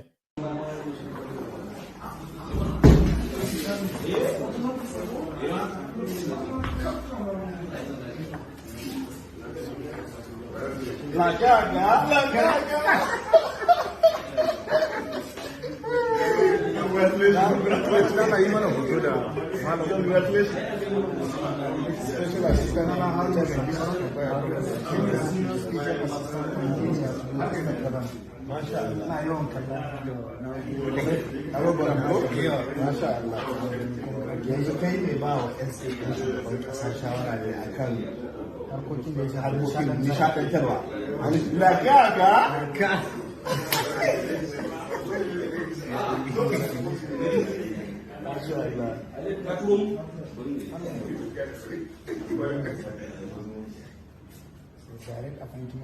Yau a ba ko ai ba ko wannan ta congratulations ɗinka kuwa ita ma ma'aikaciyar mu ne wannan wannan ma ita ma ma'aikaciyar mu congratulations yawa dukkan mu riga mun zama congratulations ɗinka ka san da ko just two questions ba wani abu mai yawa ita ma tana da kokari ba tana da followers. Anyway, back to all of you, the Lagos landlords. It's a very short message, but it's very important. You may need to call the next landlord-tenant meeting after this. But if you are generous, right, maybe you just let it, let it go and tell your tenant, don't worry, I'll pay it. Because right now, apart from your tenement rate, which is pretty much like the local council rate, right? There's something now called the house tax in Lagos. So the value of your house 60% of the value of your house. You will multiply that by 0.00076 something something. So let's say if you have, okay, in fact, why am I even saying it? Listen to this guy. The message is for you. You are a landlord and you are only living in your house with your family, so that will break it down. No tenants. Your annual fee is 60% of the value of your house multiplied by 0.076%. 0.076%. If a house is valued at 20 million, your fee is actually 0.076% of 60% of 20 million, which is 0.076% of 12 million, and that will give us 9,120 naira per annum. What does that translate into? Is 760 naira per month for a property that is valued at 20 million. You are a landlord. Chena kiosk. Do you think in Lagos there is a 20 million naira house? Okay, maybe. So all of you, maybe say get your, those of you who have a mansions and the rest. If they look at all the houses in Lagos and they see maybe 1 million houses. So 1 million houses, and let's even just say averagely everybody is just paying, let's even say all the houses in Lagos is 20 million naira, 20 million naira, 20 million naira. And you have 1 million houses. And this 1 million houses would have to pay 0.7% of their value. And that would mean 9,000 so and so a year, or 7,600 a month. And let's use a month. 760 naira times 1 million. And that should be 760 million. So 760 million naira every month times 12. That's going to be how much? 7.6 billion plus 15.2 billion. Sorry, 1 point. But let's round it up, okay, and say 9 billion naira every month. Every year. But I'm just being moderate. Abi? So if you want to use the average houses in Lagos plus the lowest one plus the highest one, you put it somewhere around 50 million. So what is the 0.76% of, what is the 60% of 50 million? And then what is the 0.76% of the 0.076% of that? Then you can do the math. You can see how easy. Anyone can just turn to automatic billionaire in Nigeria. Assuming this money goes straight into the government cover and they use them in the public, it will be like, more Lagos is the most taxed place. People of Lagos are the most taxed people in Nigeria, but you need to see the infrastructure. You need to see the business plan that they support, that they have. And all of that. But that's not the case in Nigeria. All right. So if you are a landlord, go do the math. You know how much your house is worth. Okay. Here, where somebody observed something, and she shared it, and I said, I'm going to share it here too. Then I heard the voice of this man of God talking about those who should listen to the complaint of the people, but rather than listen, they would rather turn around and attack those people or do everything to shut them down or even jail them. I join both. So, yeah. I see plenty church for my area. The other one where they down there in a church. This one a church. This one a church. This one a church. Oh, I'm gonna see another church here again. The other one where you see in a church, Living Faith. For one area, we have about 6 churches. Okay. Oh, Nigeria, on our way down, no. Instead of you are being provoked to repentance, you are provoked to anger against the person who tells you what you are doing is wrong. You are doomed. But worse still, A nation is doomed when its leaders are no longer afraid of the reaction of the people. The religious leaders of Israel at that time, the Pharisees and the chief priests, they wanted to arrest Jesus, but they were afraid of the people. It was only when they were able to manipulate the people that they eventually arrested Jesus and had him killed. Anytime a government is no longer afraid of its citizens, that nation is doomed.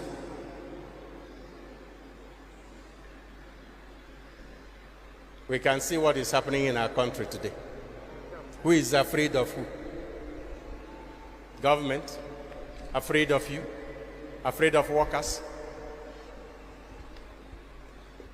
I don't think so. Thank you, Jare, my man.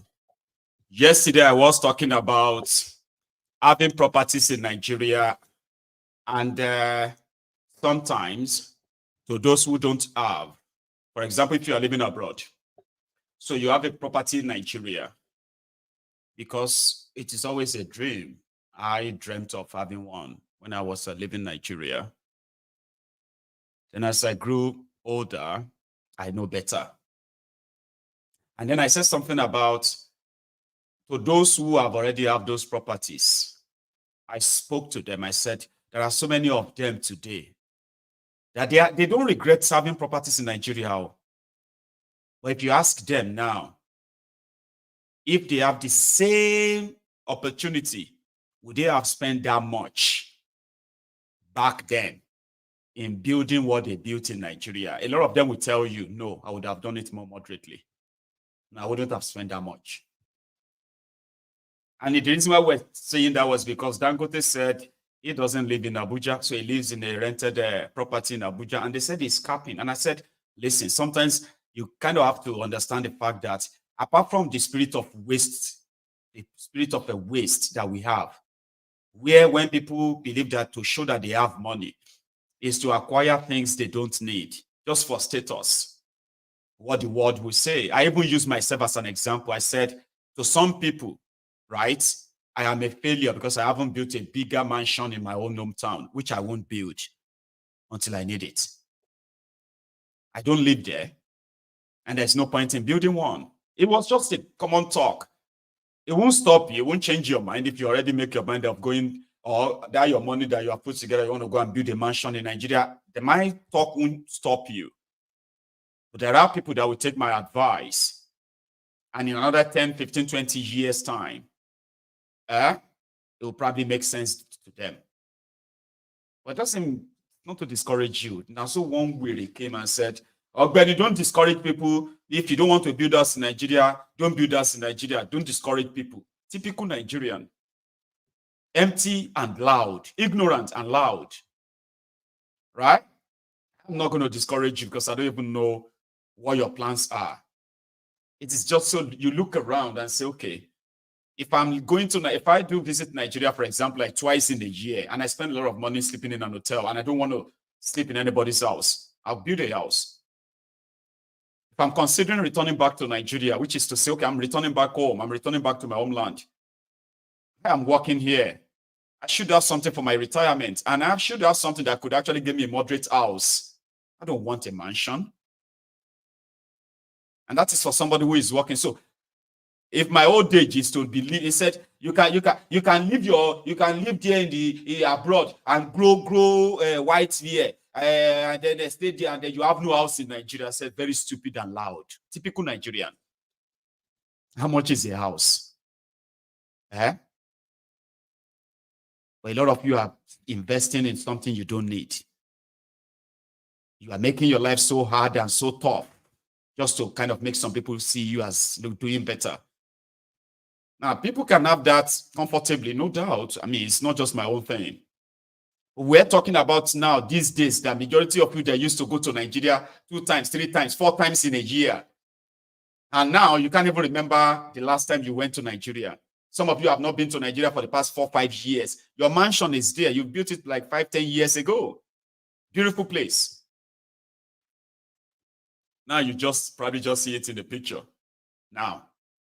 And that's why I said that. I said a lot of us, if you look at it very well, people will tell you, go and build a house in Nigeria is an investment. They won't tell you.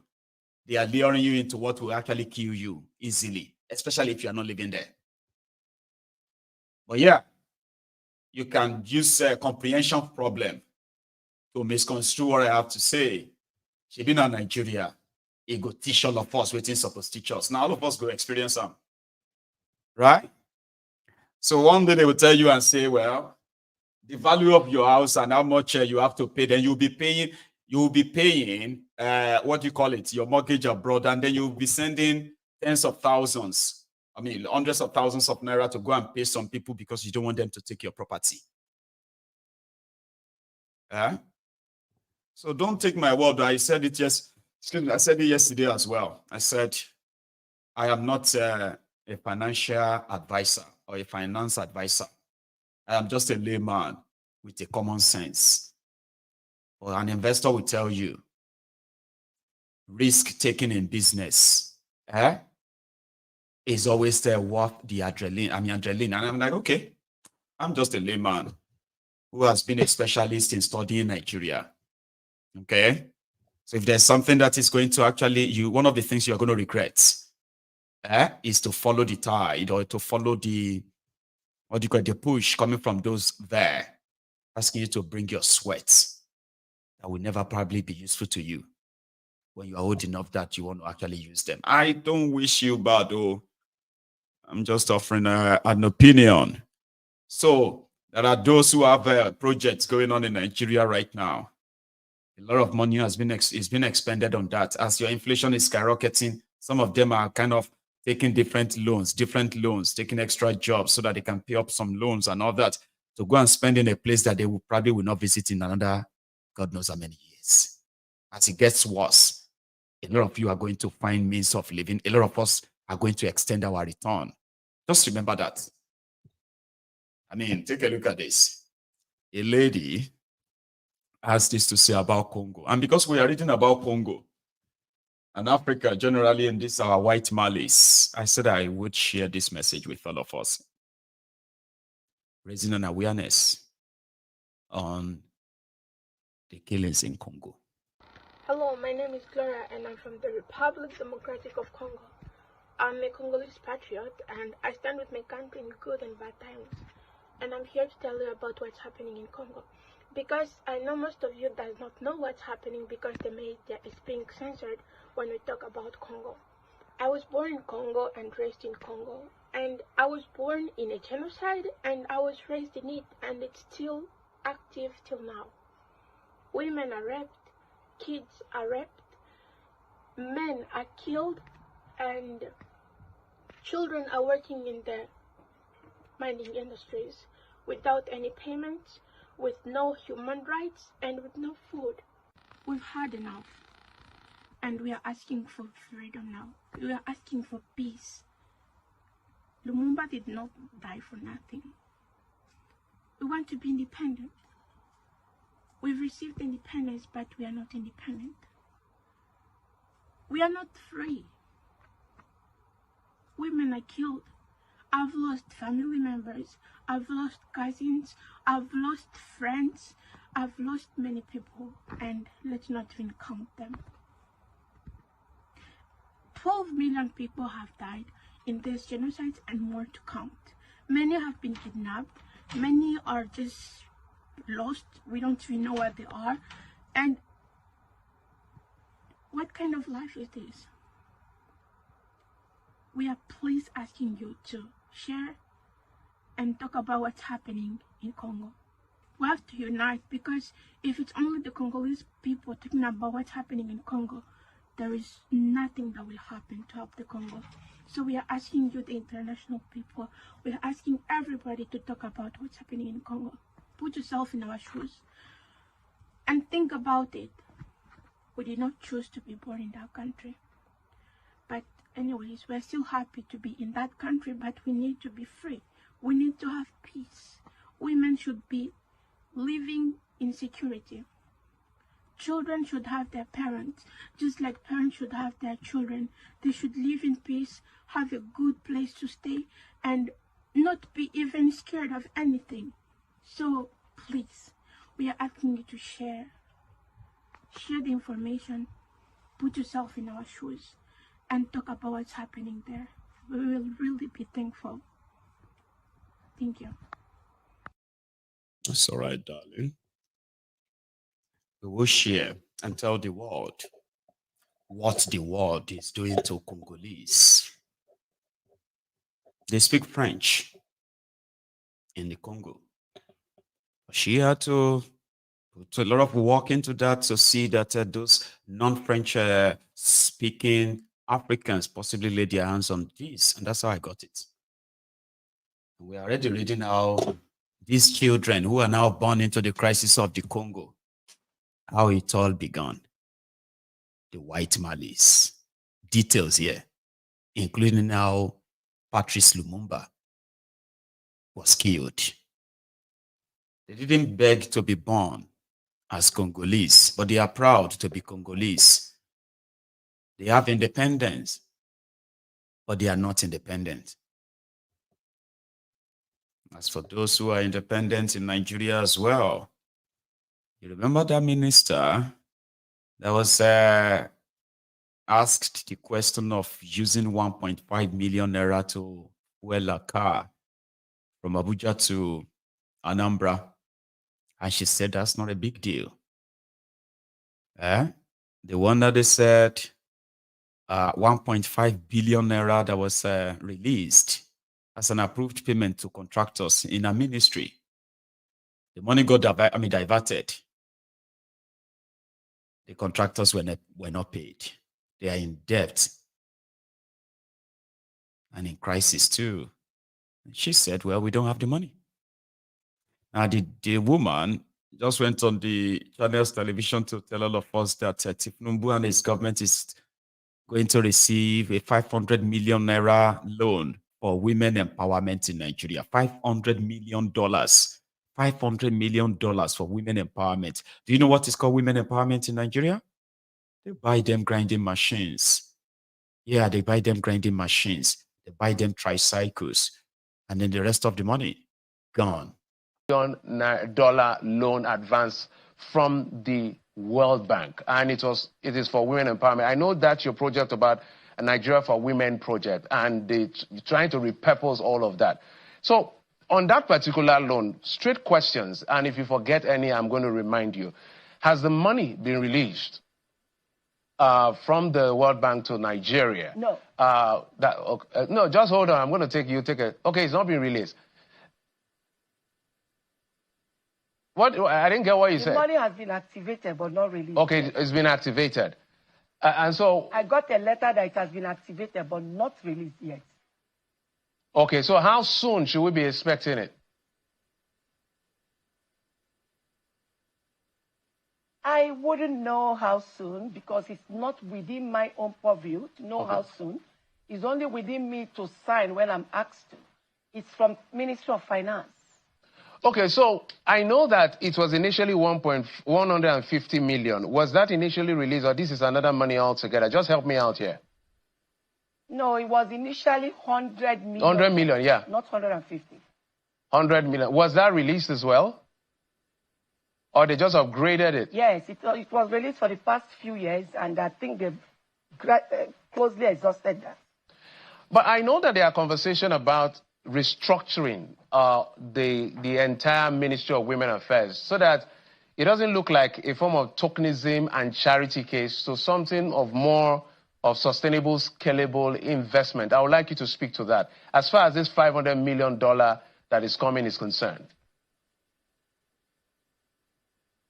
Because of President's concern towards women and children and Nigeria as a nation, he mentioned when he came in that we should allow the poor to breathe, we shouldn't suffocate the poor. So based on that, he signed a memo to that effect, that the loan can only be released when it is restructured. So Nigerians should be rest assured that's exactly what will happen. And the restructuring, it means let the whole money be used for what it's supposed to be used for, which is project on women to get them out of poverty, change their lives. Because we're over 70% women and children of Nigeria. So because of his concern, he's really interested to be sure that money is well used. And knowing the Minister for Finance, you know, he's a very reliable person when it comes to anything the president. Nuisance lele. And Nigeria can't really make it out of here. Eh? They ask her a simple question of, we heard that you want to restructure the Ministry of Women Affairs so that it is not a charity case where all you do is once the money comes in, you share the money. And then she said, yes. The president said we must restructure it. And what he meant by that is to make sure that the money is used for women empowerment to take them out of poverty, which means it's a charity case.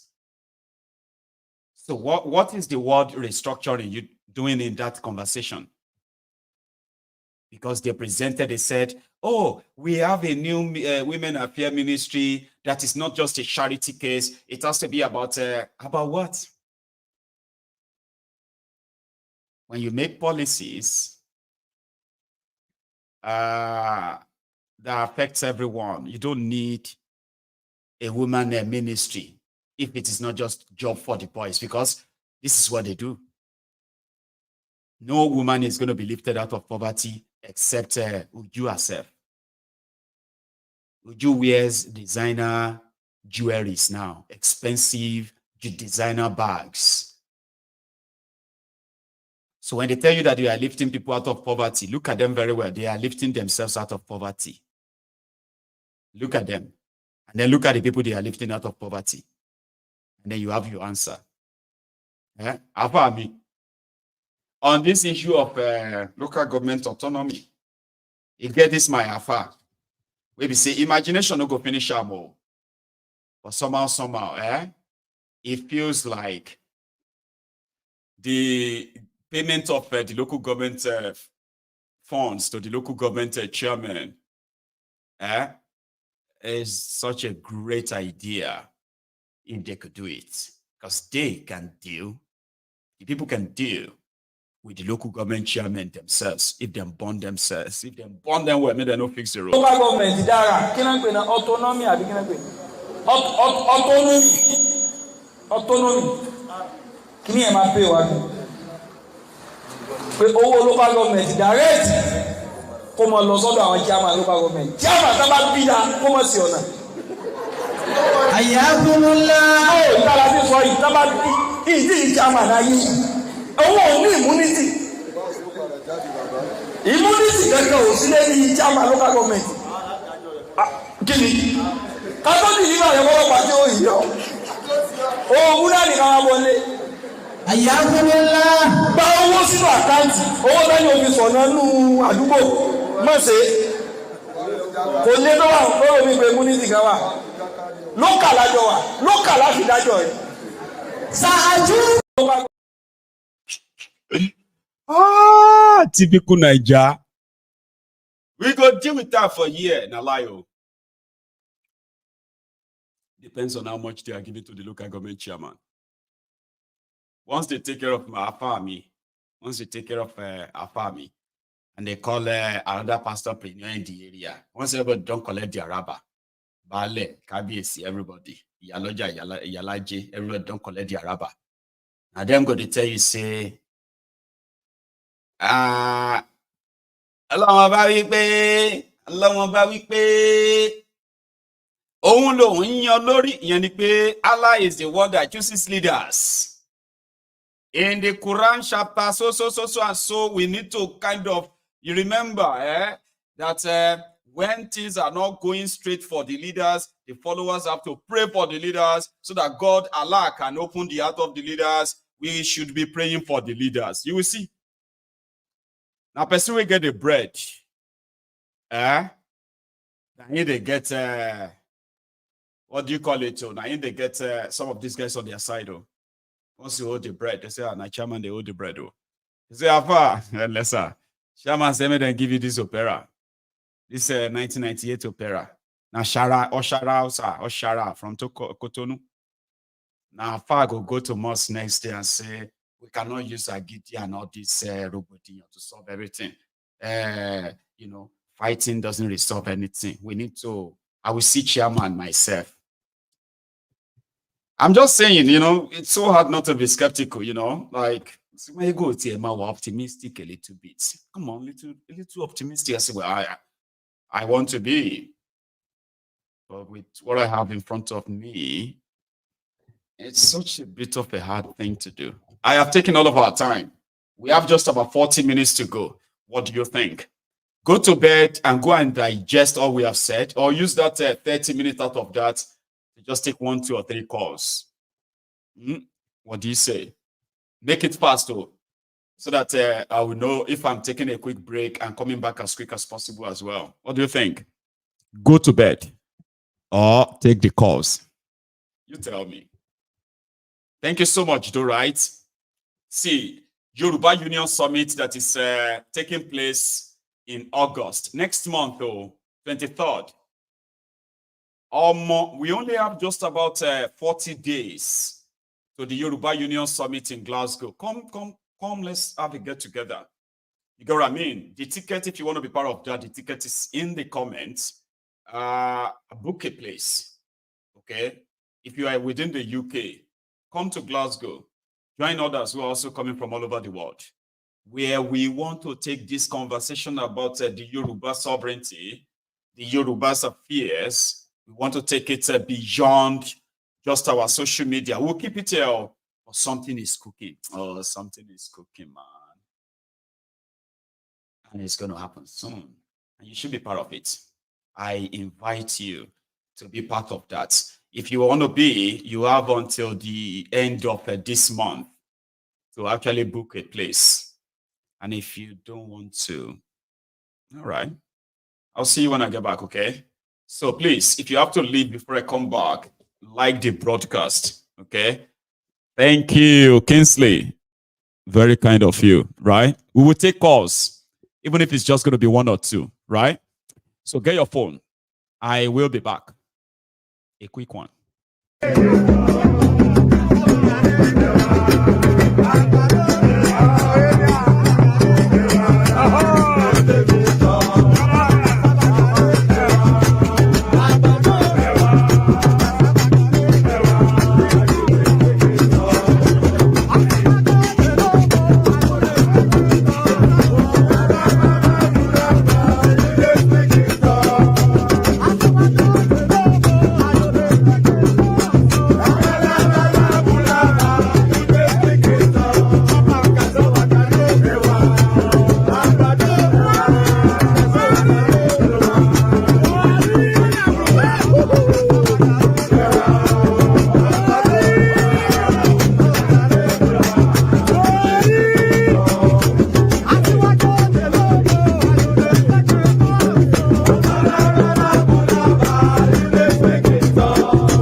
Thank you very much. So I'm going to reshare the link. It is the Eventbrite. Now, you know, one thing about this is that if you ever have to change your mind or something comes up that you won't be able to attend the summit, you have until the 15th of August to cancel the tickets and get a refund. Okay? You have until the 15th of August.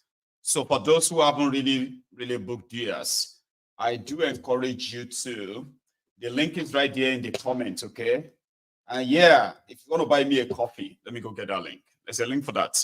So the line is opened, and let's see if we can get, if we can take maybe 1 or 2 calls, okay? And then go to bed. It's up to you. If you do want to participate. Remember, if you are watching this on Facebook or YouTube, all you have to do is just click that link. It should be clickable. All right, let me see. It should. So if you click that link, it will take you to a page. And then if you follow it through, if you want to be part of us that time, please do. You know what we're doing? So we are establishing, give me a second. So we are establishing for the first time a solid foundation where we are going to have a membership verification. And you can join the Yoruba Union as a member. You can join Yoruba Union and be a volunteer. We want to have all our members from all over the world. Okay? So then we want to actually know who is with us. We do not want all Tom, Dick, and Harry. That we eventually, because something is coming, that we eventually probably want to run or make a run with this name, Yoruba Union. Something is cooking, something is coming. Now, when we have all our members, right? So in the union, you have what we call the union constitution. You will be encouraged to read everything, to know everything that you are joining. You will be issued a membership number. You would have your own platform. We are having a community. Sorry, I have a caller waiting for me, but please hang in there for me. So we would have a community. Let me tell you what we're building. So we are building something that not only that you will be able to register as a member of this union, also you'll be able to identify those who are members of the union next or close to you, wherever you are living in the world. Now, you will also be able to build community within the community. All the Yorubas worldwide that will join us. You will find your fellow Yorubas from every part of Yoruba land and form your own Ekiti Union, Ekiti Parapo, within the space. We have a platform that is being built as we speak, costing us about £5,000. No joke. We are spending like 5,000 pounds building this platform that will soon be launched. Now you see that platform will require that you are a paying member of this union, and the moment you are that, okay, so you'll be able to actually interact with other members of the union from wherever they are, all over the world. You can be able to build. There's so much we'll be able to do, enough that I can't wait, right? So we have all these sets and will be launched next month. We want to see how this goes. And if we use this method to drive our to process our membership drive, know who is with us and how many, then you should. If you are laughing at us now, you won't be laughing for too long. We are people you should look out for. I advise. Hello there. Hello, Baba. Good evening. Good evening, sir. I'm so sorry I just left you there for all this. So I have to say that, or else I won't be able to. No shaking. Eh? No shaking. No problems. I'm okay. How are you this evening, sir? Yeah, I'm fine. You know, they said in politics that loyalty is absolute, and I think that anybody who follows my ego ought to be loyal also. So for the fact that people can follow me unconditionally, I think it's also a condition that even though it is not demanded, it should be given. You know, when you think that this ego is worth it, I could be loyal to this. Yeah. Respect. I think exactly. Respect is earned, and I think anybody who follows you and probably could wait for 5 to 6, 10 minutes, depending on it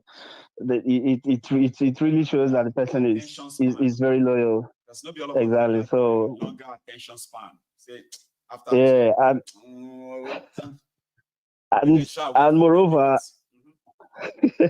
and moreover, not for veterans like us, I make both to at least to ascribe that title of being a veteran to myself today. Anyway, the person speaking is Nana, your neighbor here in Glasgow. Nana, you know, we brother man. thank you, man. Brother man, thank you so much. You see, let me not digress further.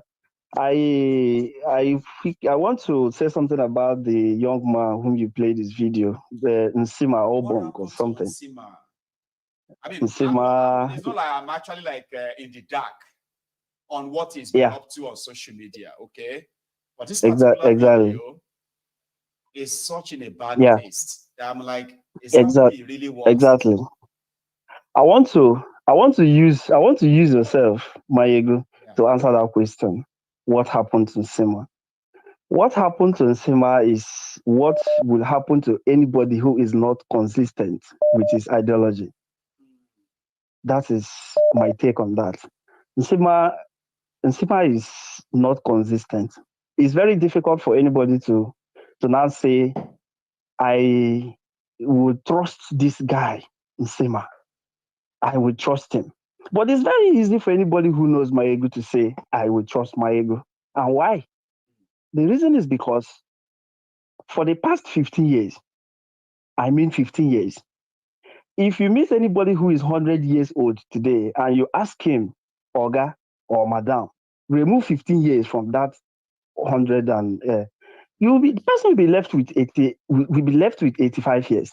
So the point I'm trying to make is, if you, Mayego, could be consistent for 15 years, what stops somebody like Nsima, who just surfaced about 3 years ago, to all of a sudden, take everybody by surprise by beginning to sing another tune? More about individuals.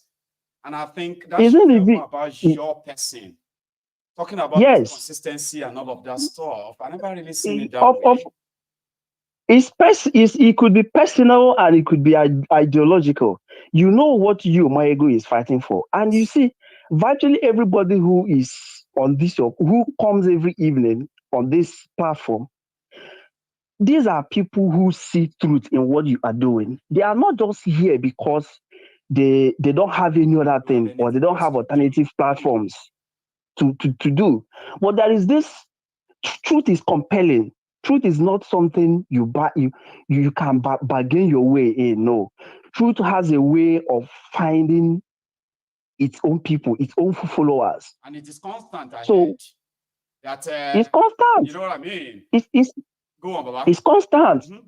It's constant. So when you meet people who are not, who barely can speak the truth, because everything that Nsima said is 1,000% lie. That's what I mean. Like, how could you what kind of hot are you exactly in? So now make you say all of that things that will set people up, get people killed, hated for nothing. Like, and you say that now about what will make you do that? Now for anybody or for people who love truth, you see, they would quietly distance themselves from people like Nsima. So he has lost more genuine followers, organic followers, than he would have had them. So that is why I said I would just want to use you, because I've known you for more than 15 years now, to God who made me. I started following you when I was in my year one in 2014. You see, so it's been way long. So that is from Nsima. Another thing I want to talk about, another thing I want to talk about is, you see, the end bad governance protest that some people are planning to, to come up with in August. The Nigerian government is cooking a very expensive stew, for them in advance, and I'll tell you what that stew is. Okay, so today, the organizers of BB Niger said they will be starting BB Niger season 9 on 24th and 25th of July. This month. That is the expensive stick. This month, yes. Yeah. So, yeah, and I don't need to go further by way of, it's very obvious what role that nonsense they call BB Niger plays in the mind of Nigerian youth. So whenever whenever we find ourselves in a time of or in a critical situation such as this now, Nigerian government always have a way of deflecting the attention of the masses from the issues that be.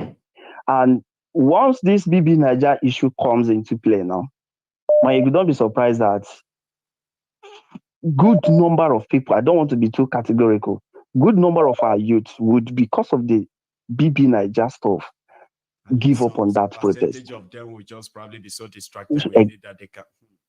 Exactly. And I heard when you were saying something about the Gen Z in Kenya, that they instead of allowing some people who are pro-government, that they have a way of greeting the influencers, yes, that they have a way of greeting them. Yes. So this is to sound it as a warning to Nigeria for any of them who in fact, like if they are ready, if they are serious, so there are people you need if to they are start serious, yes. When they collect the government gig like that, they just disappear. If they show face, grandstanding, greet them. Go greet them. Find where they are and greet them. Very simple. So all these things that are being put in place now, such as the BB Niger, I know other programs are going to come up. They are meant to distract and destabilize whatever genuine gathering that Nigerians might have. So this is my take this evening, Moego, and I wish to say thank you so much, and I'll be looking forward to the get together you said we'll be having in Glasgow. I don't know how I don't know where you intend doing that. I'll gladly. I'll gladly do the next. Yeah, it's just strictly by tickets and all of that. Sure, you get. So 23rd of this month. Yeah, 23rd to 25th of August. Is it the Yoruba Union or the Union? Mm-hmm. Okay, the Yoruba Union. Okay. So okay, that's fine. Days, union. Okay, the first day arrival, the second day the proper summit where we're going to discuss. Okay, that's fine. Pass on, and the third day, the final day, which is the dinner, where we can have other guests nice. Who are, yeah. Not have to be. So that's perfect. I don't need to. Yeah, I don't need to. I'll be there live. I'll be there live. Looking forward to that because I'll be there live, maybe. Right? Well, yeah. Yeah, sure. So I'll be there live. No. All right. Thank you so much, Michael. You just promised me live on my program, okay? Definitely. I'll be there live. All right. Have a wonderful evening, Michael. Bye. Now, that's my fellow Glaswegian, and I have a lot of them here in Glasgow, and I'm such a very, very bad, sort of a bad host. And I think maybe after this summit, right, a lot of us would have enough chance of coming to the studio, especially if you live in Glasgow. You can book in and come to the studio. You see that my afternoon programs, right? Brunch time with Mayegu.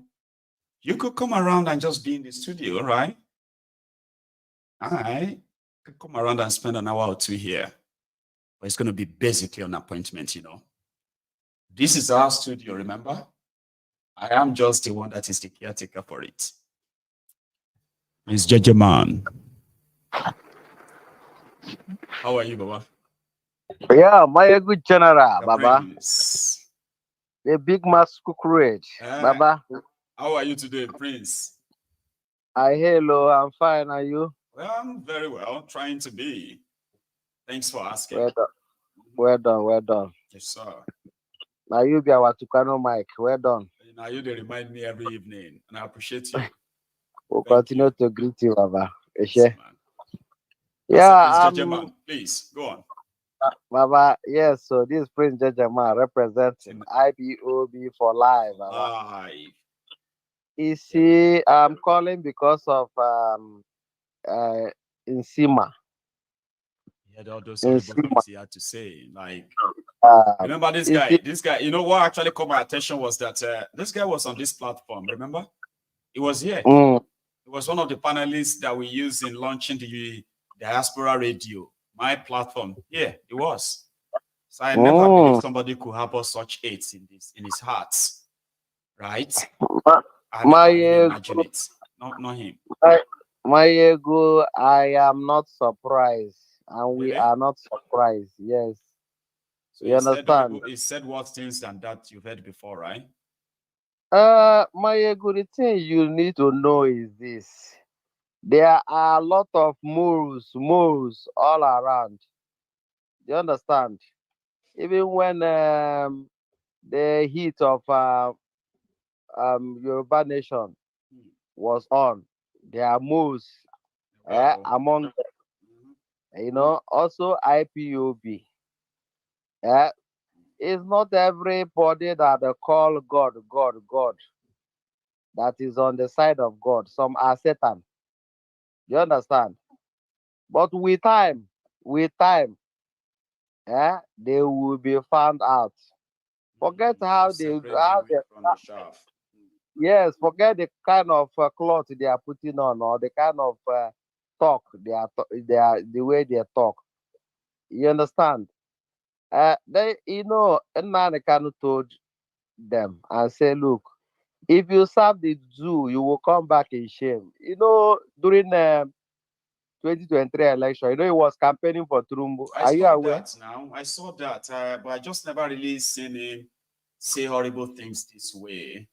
Now that they're talking about protest in Nigeria and all of that stuff, I didn't. I mean, he lives in the UK. He lives right there in England, right? Yes. I do not expect somebody like that to. I mean, I don't. Maybe it's just me. I wasn't expecting somebody at this time to be joining anybody who are trying to set the Igbos up for attack when they are not involved in anything. And I was shocked. But that guy is an agent, even from onset. Do you understand? But the thing is that he couldn't blend. The chameleon couldn't blend like into. He's repeating all those things that the Abobakus were saying. You can easily hear them from his mouth. I'm like, do you think if they come for the Igbos, they will spare you? Does he think? Did he think that? Did he think that these Ulukus, if they're coming for the Igbos or anybody that looks like they will spare him? They won't spare him. They won't spare him. You see, the thing is that if someone once you have taken a bribe and once you've taken bribe, and you cannot even your mother, you will know that this is your mother. If they say sell your mother, give up your brother, you will give up. That is what now he's suffering from. Do you understand? Turumbu is one of the contractor of Turumbu foreign agents. You know, and for how much? You see, some people can be bought for even £10. It depends on how. Is he now living in what's that your most expensive place in London now? Where? For where all these kind of people, you know, they are just it's just like a broad tout. They are broad tout. I won't lie to you because I know what that simply means. I know what that means. When somebody sits somewhere and incites people against other people, he is actually meant to be reported. And I'm going to be monitoring him now. I'm going to be watching what he says now. And I'm going to be encouraging a lot of people to listen to what he says. Because when Adeyinka Grandiot got sent to jail, things like this were part of the reasons why he had to. It's rhetoric like this. Exactly. That are politically sponsored there. The damages are not. See, please, the damages are not limited. Yeah, it's an incitement. It's a blackmail. You understand? Intentionally inciting people against other ethnic for what? Because what he's saying can lead to people being killed. What are you saying? They can attack. They can. Innocent people. He's saying that the Igbos are planning protests in Nigeria, which is not true. Now he can use that to incite people against any Igbos elsewhere. So when people listen to that and say, "Don't mind him, it's a loss," it's like all of you are not paying attention to why I actually shared that video. I said, listen to the wordings. Listen to what he's saying. It's an incitement that is so dangerous. It should be monitored. Yes. Honestly, police is good that what you are saying is right. You pointed made a good point. it should be police should be cited to him, you know, Like, how for could him you sit in to the UK and you are saying things that are not true? People's businesses have been attacked. People have been physically attacked, all because of this your politics of Nigeria, right? People have been targeted. How could you sit somewhere and say people are planning to destroy Nigeria? Like how? That's not right. You know that in UK now, that thing he's doing is against the law, the current law, social media law. So people who listen to me tonight should not see it as I'm just talking about you ignore him. That's not something you ignore.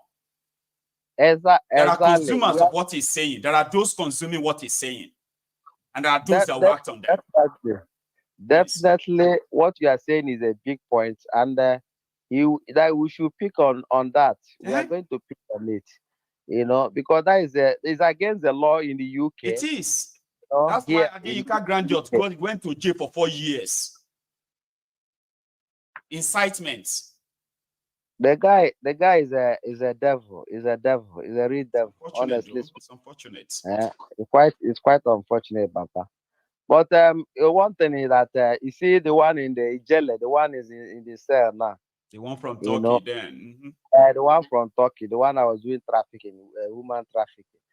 That one, there's nothing. It's just the way. It's just the way this one is talking. You so arrogantly and so just and like so talk like somebody too, so ignorant. Yeah, like you need to listen to him. He's so ignorant. Just the same and thing, loud. same way.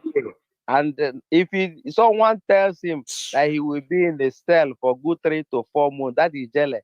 He will swear in his life that he will not. To the extent he was even insulting general who did not look for his trouble.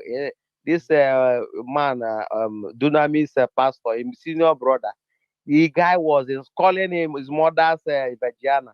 There's nothing that didn't come out of his mouth. That guy, you know, very good general. Prince. If you start the zoo, you will come back in shape. It's that a matter of time, isn't it? All of them. Thank you so much, Prince Jejeman. I have, listen, I have just about 2 more minutes or 3, right? Hang on. Oh, hang on. We have about 5 more minutes that we can still use. The line, I'll keep the line open. Okay. So I want people, I'm not asking you to, I mean, a lot of you may be listening, you might have been listening to him. I mean, you can see anything, you can defend Thiefnubu, you can abuse yourselves. But if you make a video to accuse the Igbos of plotting to destroy Nigeria because they have been destroying Nigeria because you could make the video, it's actually high time for those of us who live in the UK to pay attention on people like that. I mean, see all the things you want to say. Don't incite people against another tribe. We have seen people who have been victims of all these incitements. I say a lot of things about these rogues in Nigeria. I never incite you to go after anybody and kill or attack anybody, right? I gave names to those who are supporting the rogues in Nigeria just because I did not want to kind of keep it too personal in a way that I will begin to incite you against other people. Incitement like this is absolutely unacceptable. It shouldn't be accepted anywhere. And that is why when I was talking about it, I wasn't expecting you to listen to that and remind yourself of all these things people have said about themselves during the IPOB this, DOS that, autopilot this. I am talking about somebody who made a video. There is an ongoing plan to have a national protest in Nigeria. Nigeria is a place where they will easily turn something into a religious this or tribal that. And somebody who lives in the UK is making a video, and he made a 4-minute video to blame the Igbos for the problems of Nigeria. And he said the Igbos must apologize. Igbos will never be president. You can see all those nonsense things. When you accuse them of plotting to overthrow Thiefnubu, that's an extra. That is not just a free talk. It is an incitement. Pay attention to that guy. Please do. He will spend the same jail time that Adeyinka. I told Yinka Grandjot, I said he will go to jail. He did go to jail. And later they wanted to try and use some level of a blackmail or gaslighting to say, are you happy that he went? I am happy that he went to jail. A toxic person, horrible person, just because of his political affiliation to these criminals. And somebody is doing that again. I will watch him if he didn't stop. If you know him very well, if he sees my video, if you see my video, right, it's just a brotherly advice. If you don't stop, we will collect all of that and they will put you where you rightly belong. And Thiefnubu won't save you. No APC, Egbe member will save you. Your videos will send you to where you belong. Because what is this, for God's sake? Hello. Hello, General himself. Yes, sir. How are you tonight? Good afternoon. I'm fine. Good afternoon from here. Good afternoon to you, sir. Yes, I thank you very much for keep on every time. So we are listening. We are listening every day. If we not call, we are listening. Yes. I like the way you talk that guy, that very guy, that Insima. You digest that word because the problem we have in Nigeria, we don't digest people word. We take word as a little something. Where there is power in tongue. When somebody speaking in a social media, this is a social media. Many people are listening. Yes. People are listening to him in Nigeria. But we in Nigeria, especially, we don't understand when people speaking. That's why when you see our leaders, that's why when some people telling me Nigeria is civilized, Nigeria are this thing. Nigeria are just a smart. What they have is smart of thief. They're not Nigeria lack intelligence. I'm telling you true. But when you see Nigeria with the proud, what I call that is smart. Smart is different with intelligence. Intelligent and wisdom work together. Smart is just, it can smart something in a way to favor you, to do something to corner your side. That's what that's the life of Nigerians. I have traveled and I have left Nigeria for many years, only to visit. I have visited many countries. I have taken experience of them. When you see them listen, them don't think individual. Nigeria are very selfish people. We always think about my family. This world, the place we are living, this Western world don't think of that. They think about the people of the country. People are the country, not individual. That's criminal now. It's a selfish human being. He's thinking about his own, what he will benefit. He's a selfish human being. Anywhere benefits, he put in first. That's what he's thinking. He came to IPOB, maybe he was looking to get money there. Along the way, he's not favoring him.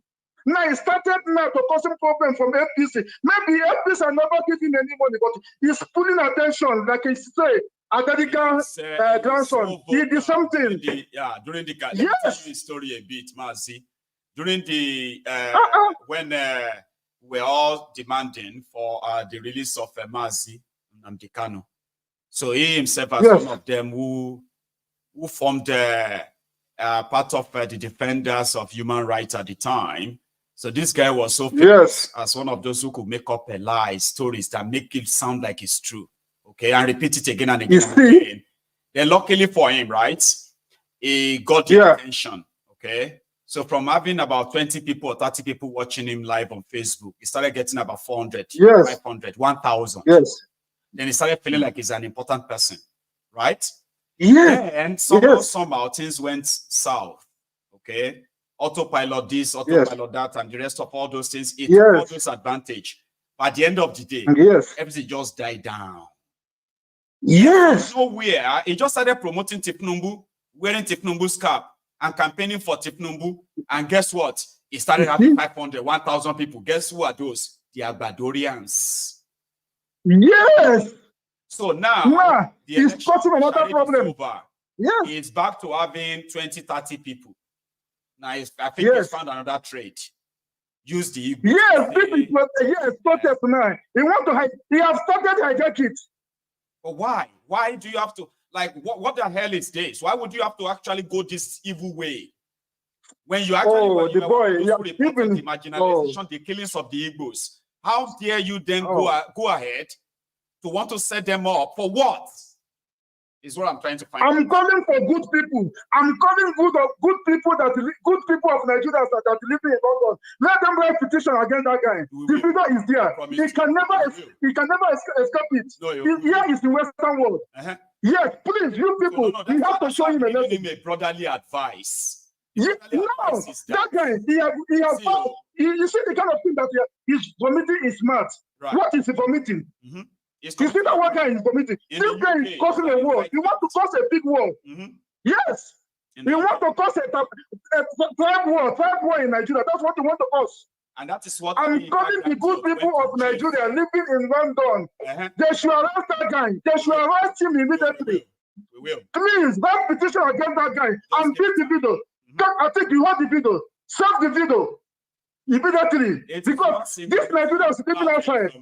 Yes, they are the worst people. Right. See, I have called attention to this now. And I am saying it to everybody. If you see any of his new video where he's catching the cruise and calling out on the Igbos and all of that stuff, making up all those lies, I kneel down, beg you, please send me that video. I need to see them. There are many of you also who are watching. Even now, I will stop monitoring him. Yeah, pay attention. I will stop monitoring him because I never put interest in that guy. Yeah, you should begin to pay attention to what he's saying, okay? Yes. So once he begins to say, no, everybody should digest that guy word. Yeah. That guy is digest a word. You know, Nigeria, we used to take everything as play. No, this is UK. Yes, we used to take everything as joke. This is not a joke. It's not only to speak. Yeah. There is something that guy is cooking. The guy is causing a big problem. So every good Nigerian living in UK, they should write petition against that guy. That guy should be catched immediately. He's a criminal. Oh yeah. Thank you very much, my brother. To send somebody to jail like that, all you need is just to have enough a verbal collection of where he's making. Yes. And that's all we need. Yes. Now go hear him now. That's thing, nothing again. Yeah. Just okay, thank you very much. He thinks that he's living in Nigeria. Maybe he's thinking that he's living in this room.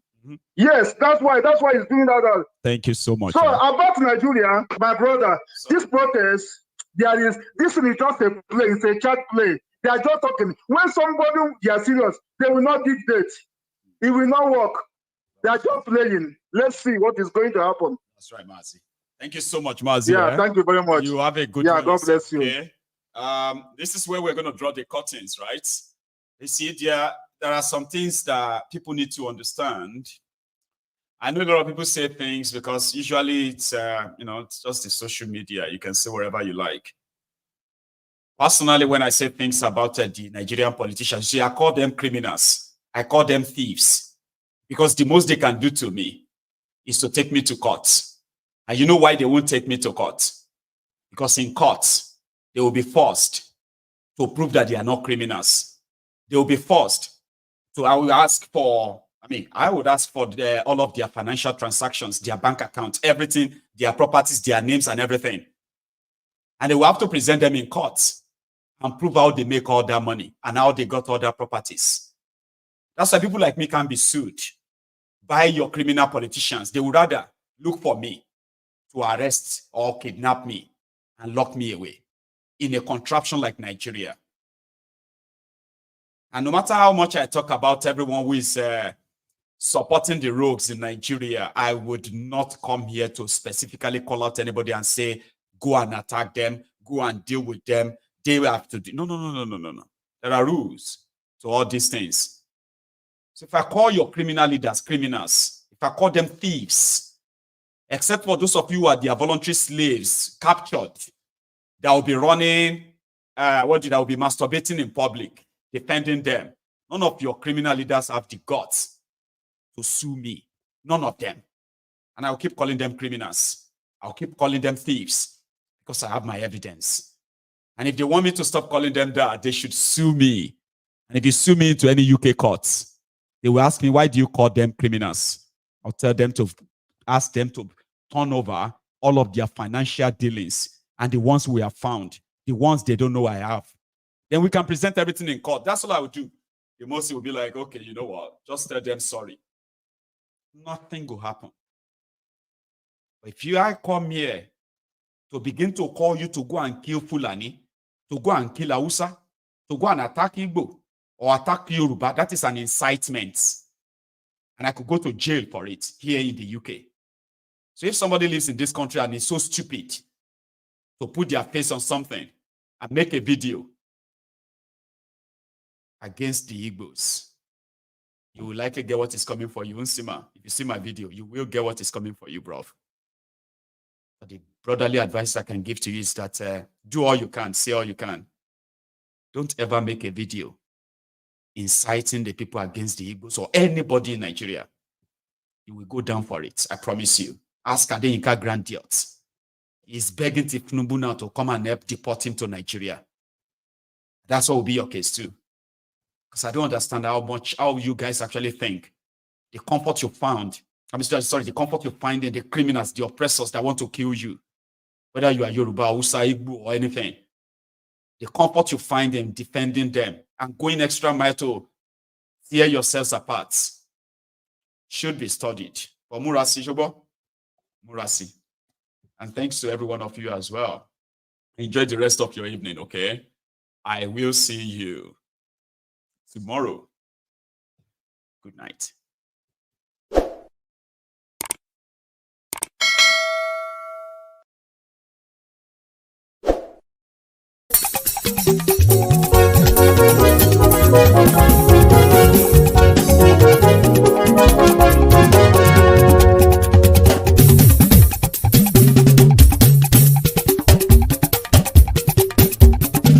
Mayegun làwa mọ̀ làmọ̀ tó dòdòdò.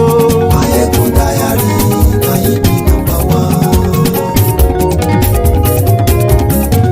Mayegun làwa mọ̀ làmọ̀ tó dòdòdò. Mayegun dayari Mayegun number one. Mayegun ti dé o ọ̀rẹ́ ara ìlú. Mayegun dayari Mayegun number one. Lórí Facebook lórí YouTube. Mayegun dayari Mayegun number one. Gbogbo bó ṣe ń lọ ni Mayegun já wa sí. Mayegun dayari Mayegun number one. Àṣírí ọ̀jẹ̀lú kì í bò níbẹ̀ o. Mayegun dayari Mayegun number one. Bó bá ṣe eré àní Mayegun máa wí. Mayegun dayari Mayegun number one. Ó sì tún ṣe eré wàá gbọ́ níbẹ̀ o. Mayegun dayari Mayegun number one. Mayegun dayari politico. Mayegun dayari Mayegun number one. Godfatherism kò sí lọ́rọ̀ Mayegun. Mayegun dayari Mayegun number one. Ẹ farabalẹ̀ sẹ́ o kẹgọ́rọ̀ lẹ́nu o. Mayegun dayari Mayegun number one. Àní Mayegun làwa mọ̀ tó dòdòdò. Mayegun dayari Mayegun number one.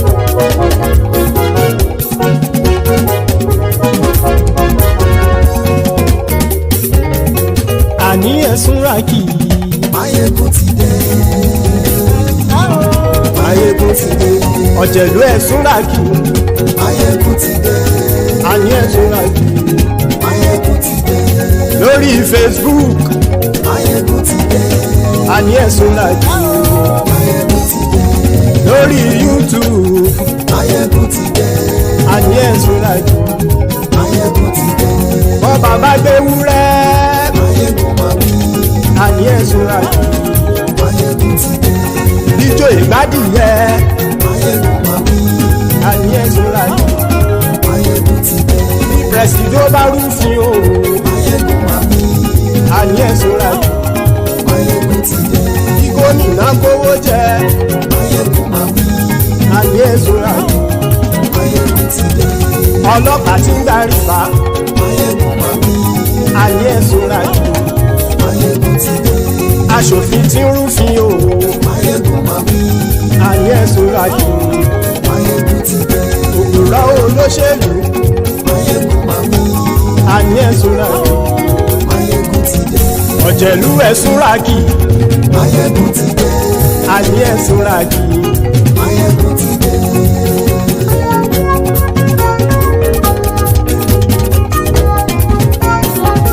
Mayegun ti dé. Gbogbo ọ̀jẹ̀lú ẹ̀sùn ràkì. Mayegun ti dé. Gbogbo ọ̀jẹ̀lú ẹ̀sùn ràkì. Ṣùgbọ́n ní bá ti ṣe èyí tó yẹ kí wọ́n ṣe, ọmọ bá dèrò ní fi wọ́n níran o. Mayegun ti dé. Gbogbo ọ̀jẹ̀lú ẹ̀sùn ràkì. Mayegun ti dé. Gbogbo ọ̀jẹ̀lú ẹ̀sùn ràkì. Ṣùgbọ́n ní bá ti ṣe èyí tó yẹ kí wọ́n ṣe, ọmọ bá dèrò ní fi wọ́n níran. Wọ́n fowó bẹ́ẹ̀ o. Mayegun ó sọ pé wọ́n ò fẹ́ bẹ̀. wọ́n fowó bẹ́ẹ̀ Máyégún ó sọ pé wọ́n ò gbẹ́bẹ̀ oníkan ṣáàtì ṣe èyí tó yẹ kí wọ́n ṣe fáwọn ará ìlú tó gbé wọn débẹ̀ o àyè. Máyégún ti dé gbogbo ọ̀jẹ̀lú ẹ̀ súnra kì. Máyégún ti dé gbogbo ọ̀jẹ̀lú ẹ̀ súnra kì. Ṣùgbọ́n ní má ti ṣe yìí tó yẹ kí wọ́n ṣe ọmọ bá dẹ́rọ̀ ò ní fi wọ́n níran. Kì máa yí ṣe eré ọ̀rọ̀ yìí kì í ṣe ẹ̀fẹ̀. Kì máa yí ṣe eré ọ̀rọ̀ yìí kì í ṣe ẹ̀fẹ̀. Ẹni bá ti lè lẹ́bọ̀ lẹ́rù o ọmọ bá dèrò kàṣàyè tú wọn síta. Máyégún ti dé gbogbo ọ̀jẹ̀lú ẹ̀ súnra kì. Máyégún ti dé gbogbo ọ̀jẹ̀lú ẹ̀ súnra kì. Ṣùgbọ́n ní má ti ṣe yìí tó yẹ kí wọ́n ṣe ọmọ bá dẹ́rọ̀ ò ní fi wọ́n níran. Tẹnitẹni ọmọ Máyégún ọ̀rẹ́ ara ìlú mọ̀mọ́ ni mo fọlọ́run sọ ẹ̀ bá kìlẹ́bù lóòótọ́ olódodo ìlú ọ̀tá ìlú mọ̀mọ́ ni ìwọ ṣá máa ń ṣọ́ra kò sì mọ́ bẹ̀rù bọ́tà ń lè rí bóníṣègùn lé káwọn mọ̀mọ́ fi ṣera wọn ni ó ti dẹrùn tí wọn ò gbọ́dọ̀ sè mọ́bẹ̀.